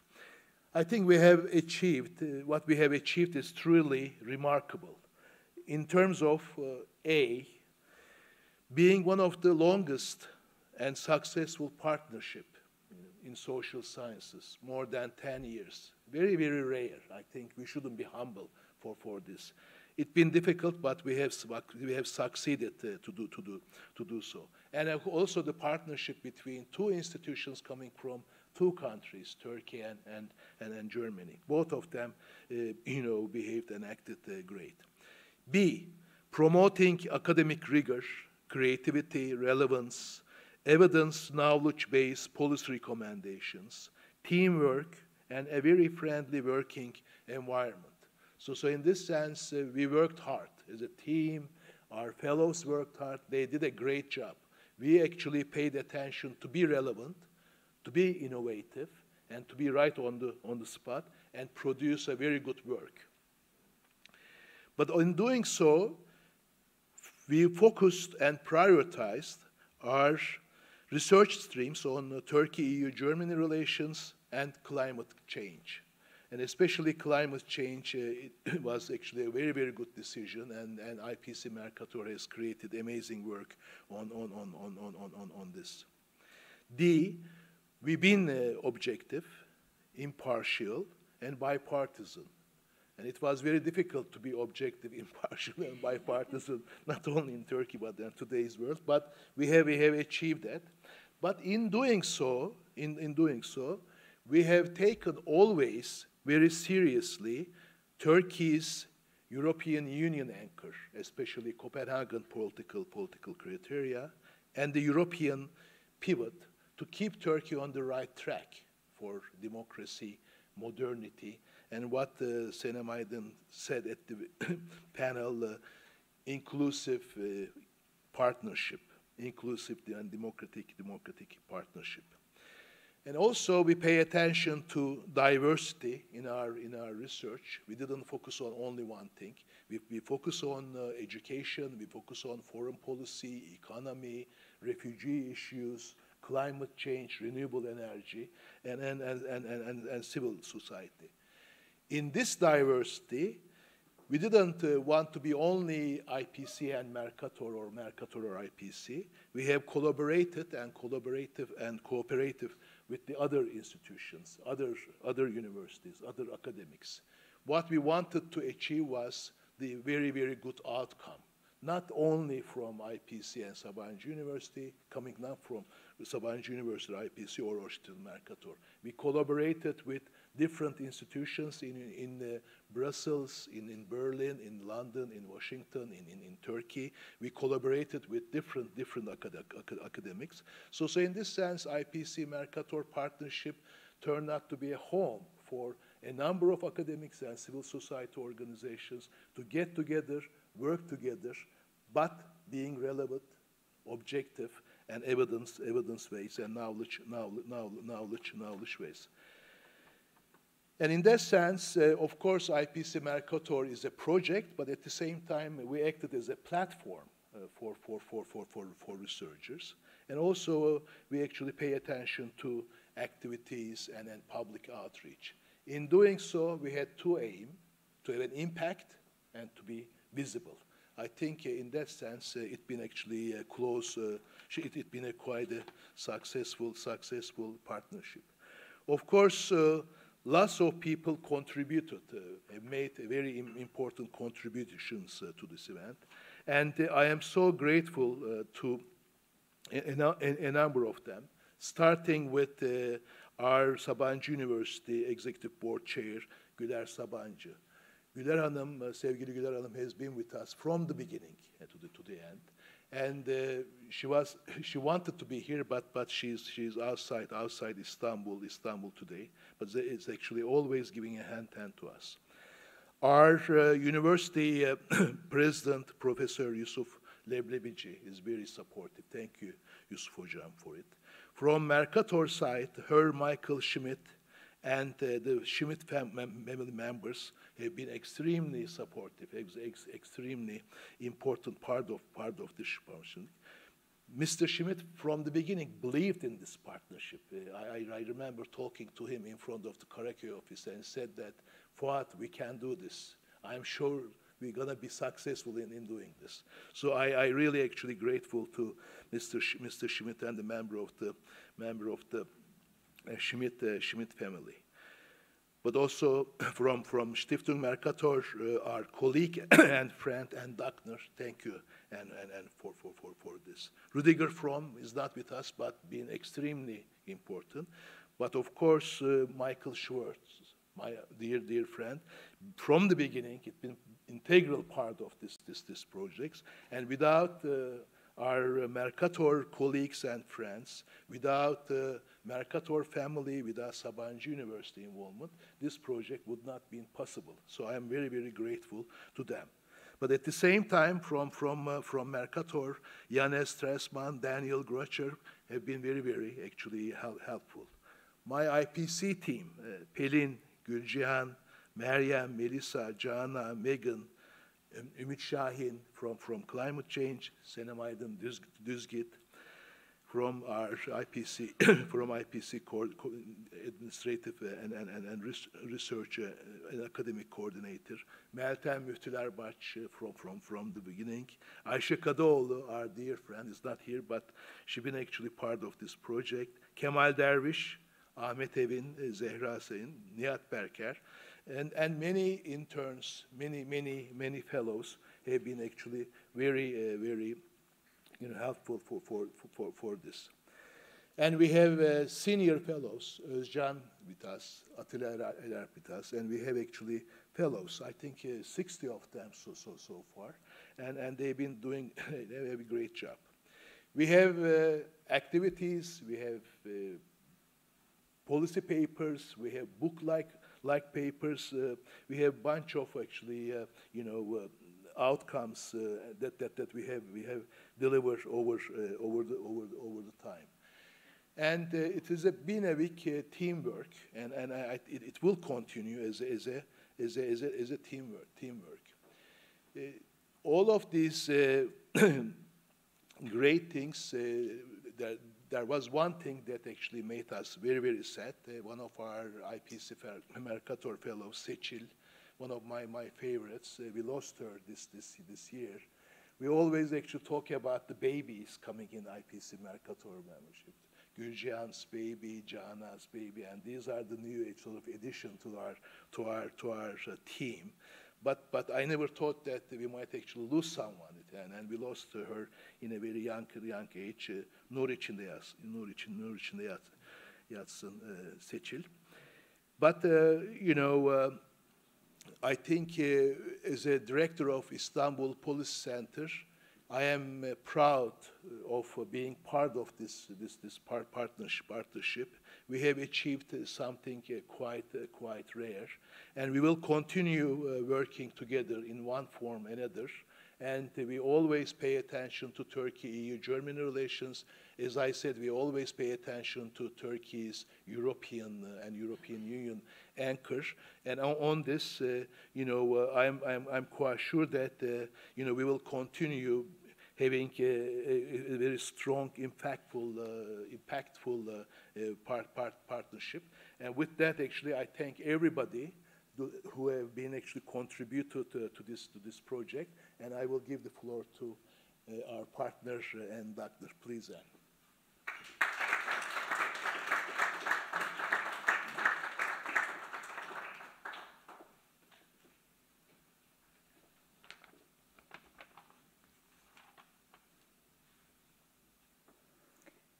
Dear Fuat, dear Professor Leblebici, and dear friends and colleagues from the IPC, and dear guests. Today is a very special day for our initiative, for our foundation, and also for me personally. It's really, really great that this initiative has now its 10th anniversary and lasts for a decade. And the many people and fellows that it has brought together over the years and the excellent output that it has produced speak for itself. And I'm very proud and very happy to see many people, many fellows here as part of this initiative. Fuat, you have said it always has a human side to it, so let me share a little personal story. I went to high school in Istanbul, to Alman Lisesi, and when we moved to Turkey, I was 13 years old. And before, I lived in a little village in Westphalia. All my friends had farms, and I was, you know, playing with sheep and cows, and then moving to Istanbul, which was quite a change. And we lived in, and then above all, we lived in Talabaşı area. Because the German church, maybe, I know that some of you have been there, is in Talabaşı area, and it was not a fancy Talabaşı area that you might find in some places nowadays. It was really, you know, we didn't have electricity often and didn't have water in the summer, and so. But I liked it very much, and with 13 years, I started to learn my new surroundings, learn a little bit of Turkish. I was practicing with going to the bakkal and things like that. And the daughter of the bakkal was around my age. She was always standing at the checkout. So, you know, I was learning Turkish by saying, bir kilo un lütfen, 10 tane yumurta, and so trying to get little, you know, pieces of Turkish. And what was very important at that time in Germany was environmental protection. It was not yet about climate change and all that we know now, but it was, for example, don't take plastic bags, but take a cloth bag like this one when you go shopping, and don't take a plastic bag.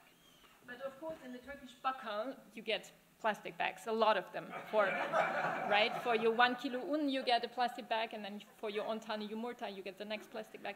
And being a good daughter and student of what I had learned back in Germany, I was refusing the plastic bags and always taking my cloth bag and saying, merci, lazım değil, I have my own cloth bag. And I guess that the Turkish daughter who was wearing a headscarf, obviously coming from a very conservative Muslim background, was looking at my peculiar behavior for a couple of weeks, and after a couple of weeks she dared to ask me, so for Christians, plastic bags are not allowed, right? And I found that very telling. Because obviously I didn't have, you know, I didn't connect it to religion, but for her, religion was a very important framework for how people behaved. And now this strange foreign girl, you know, was coming refusing plastic bags. That must have had a religious reason. And I'm telling you this because this story for me was somehow a spark in my personal life for intercultural understanding, because I realized how important it was to, you know, think about what's the other person's framework, and to listen to the other person's, also trying to explain, you know, what my framework was. And this intercultural exchange accompanied me till here, actually. And I consider this more important than ever, probably. And for our foundation also, this is a very important concern, and I think also for our joint initiative, this is a very important concern. Of course, it's also about producing excellent academic output, but it's I would say, in the end of the day, about what has been written there in the end about exchanging people and exchanging ideas and trying to overcome prejudices and find common solutions for the big problems of our times. How do we keep or install peace? How do we overcome climate change? And as it has been mentioned before, Stiftung Mercator's engagement in Turkey started during a period of departure and optimism. It was really a different time, and it's obviously sad to see all these backsliding we have been experiences in the last years, not only here in many parts of Europe, in many parts of the world. And the terrible verdict against our friends and partners, Osman Kavala, Hakan Altınay, and all the others are extremely worrying examples of this. And such developments have also become a major challenge for our work, I have to say, and we are forced to ask ourselves whether the path we have taken a decade ago is still the right to go. But our answer is clear, and it has also been mentioned a couple of times. We are still hopeful, and we still believe that Turkey-European relations should extend beyond mere transactional benefit. And in times where shared norms and values are increasingly challenged, cross-border collaborations between civil society organizations and individuals have become even more important. And for such endeavors, of course, we require partners that share this vision of a long-term commitment. And when we came to Istanbul now about 11 years ago, with as you mentioned, with the representatives of our founding family, with Mr. Schmidt, we were looking for such partners, and the Sabancı University and Istanbul policy became this partner. I think was really, a very wise, how can I say, decision from our side, but also from Sabancı University and Istanbul Policy Center, and that also had the human factor, because I think Mr. Schmidt and Güler Hanım were getting along quite well, and they are both coming from families that share the concern to give something back to society and to do something for scientific research, for young people, for intercultural exchange. And so this really was a very lucky, meeting of these two families and endeavors to do something about this, especially since Germany and Turkey are such important partner countries. So we are really very grateful to the Sabancı family, and please extend our warmest regards to Güler Hanım, that she had the confidence, that Sabancı University and IPCU had the confidence that this will be a success. And so, as I said, we're really grateful that we could also build up these relations with Fuat, who really became a friend of our foundation and a personal friend, and with all those people, with Senem and with Meltem and with a lot of people. I can't even mention all of you personally. I'm really happy that we have those close relations, and I always think if something would ever happen to me in Turkey, I think I would call Fuat. He would get me out of everything. So this is sort of the feeling I have towards Fuat and IPC and Sabancı. And I also want to thank the great team at IPC, Pelin and Chidem and Mariam and all the people who are there who make all this possible and make sure that everything is working well. And of course also thank you to my team at Mercator. Best regards from Yannis, who caught COVID so unfortunately timing. He would have of course loved to be here. And also Michael Schwartz, I was just texting with him, who moved on to another position, is sending you all his best regards. So as my personal symbol of international understanding and friendship, I have this cloth back and would like to give you Fuat.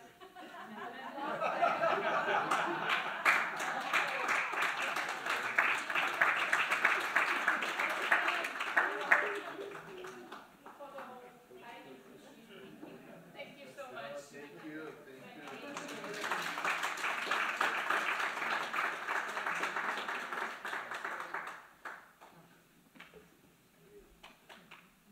We extend our sincere thanks to Anna Duncker.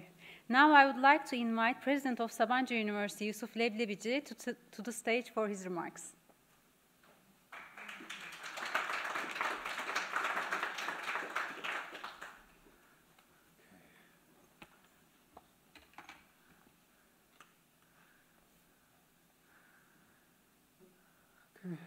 meine Damen und Herren, liebe Gäste, herzlich willkommen. On behalf of the entire administration of Sabancı University, I would like to welcome you very sincerely to this day of celebration. It is a great pleasure and an honor for us to be hosting this meeting on the premises of the wonderful Center-Sabancı Museum, which is one of the crown jewels of the university, as you know, on this beautiful day. I have to apologize up front for still wearing a mask today, this evening. It seems that I'm a little bit under the weather. And before coming here, I did a COVID test, and it's confirmed negative. So nevertheless, my doctor is recommending to take it a little bit easy this evening, so I will have to leave the event a little bit early and rest.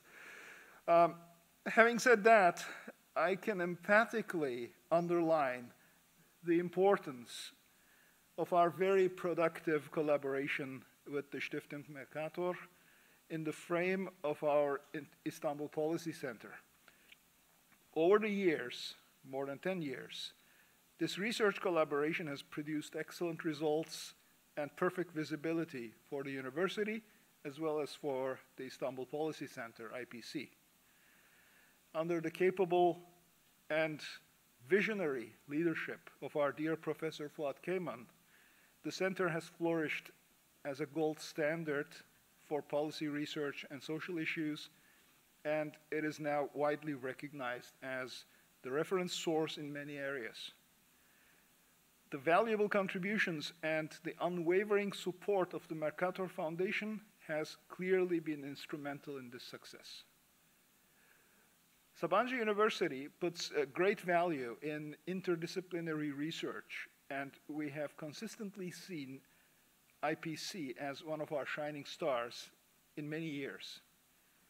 The university has a very simple but meaningful motto: creating and developing together. This is exactly what we do at IPC with the keen support of the Stiftung Mercator, and we look forward to many more years of very productive work together. I thank you all for being here this evening.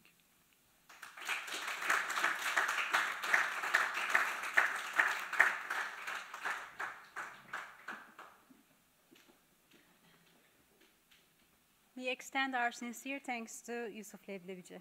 Now I would like to invite 2018-19 Mercator-IPC Senior Fellow Özcan Mutlu to the stage to give his remarks. Thank you.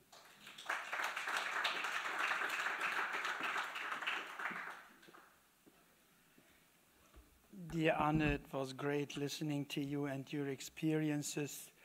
Maybe the Anne should say plastic bags are haram. It will help fighting climate change. So indeed a good idea. Dear distinguished guests, dear Fuat, dear Anne, dear Mr. Leblebici, dear Mr. Kappes from the German Consul General, I'm honored to stay here and to speak to you on behalf of the many Mercator's senior fellows.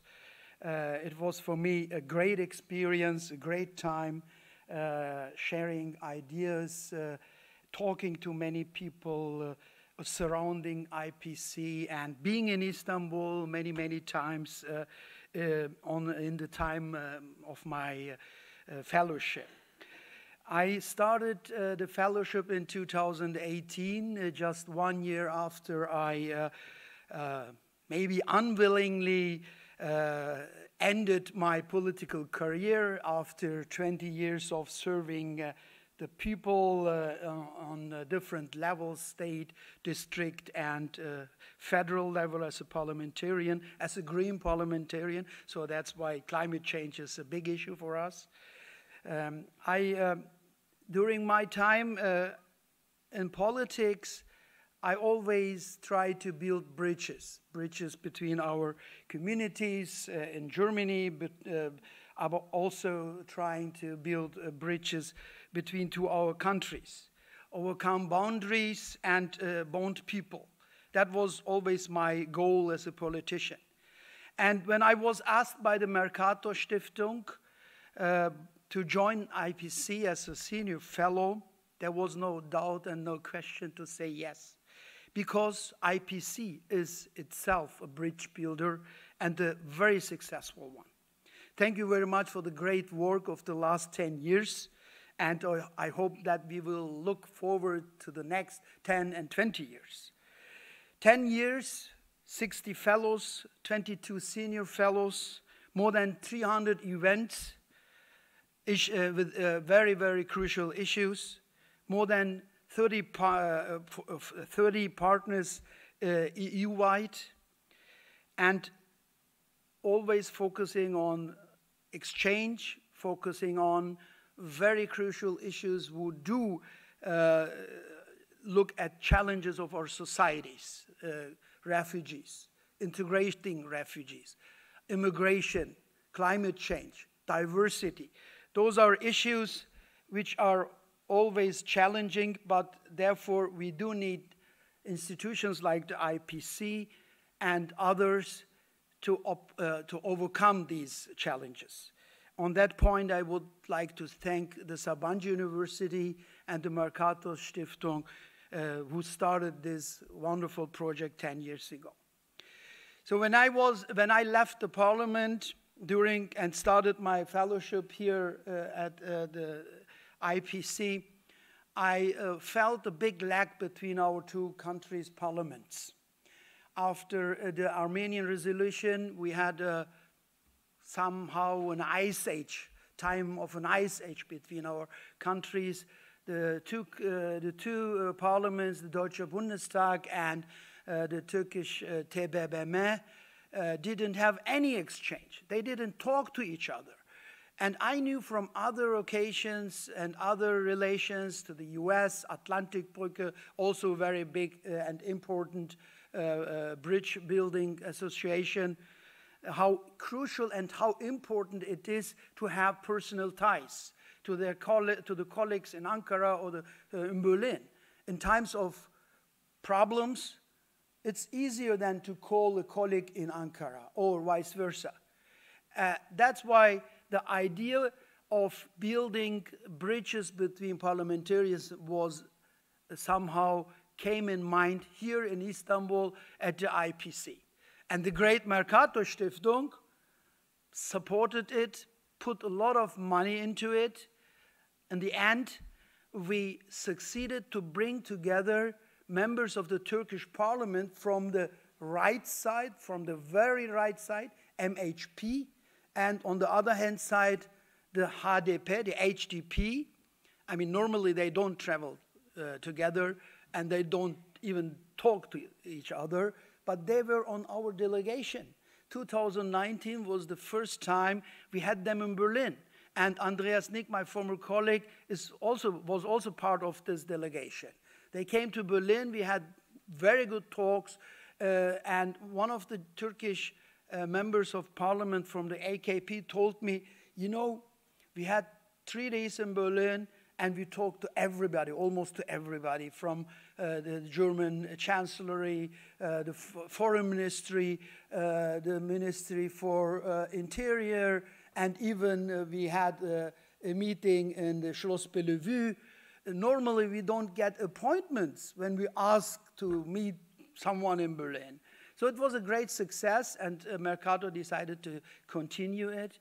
Just a few months ago, in March 2022, we had again a delegation from Ankara, and now we are planning a visit to Ankara and Istanbul with members of the Deutsche Bundestag to continue the good work, to build these bridges and do everything so they can stay alive. It's very, very important, and it started here at the IPC, and I'm very grateful for that, because I believe that dialogue is very, very important, besides of exchange and besides of changing ideas, and that shows how important IPC is, how important the work of the Mercator-Stiftung is. This is not the only project Mercator is supporting in Turkey. The Jugendbrücke is another one, and other exchange programs. The BBI, the Bosporus Initiative.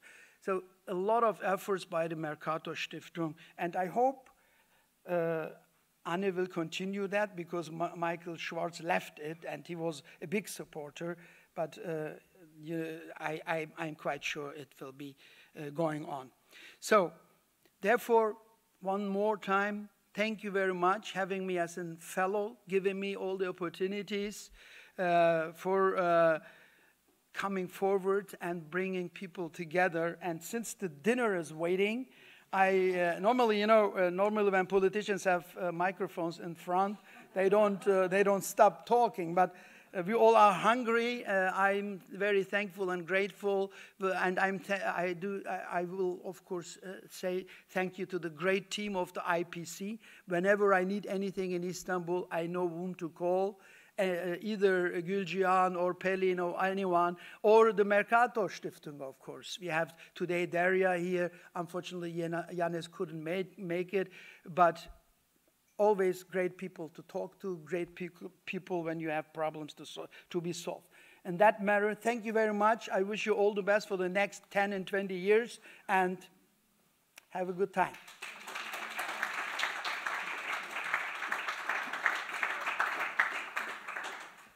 We extend our sincere thanks to Özcan Mutlu.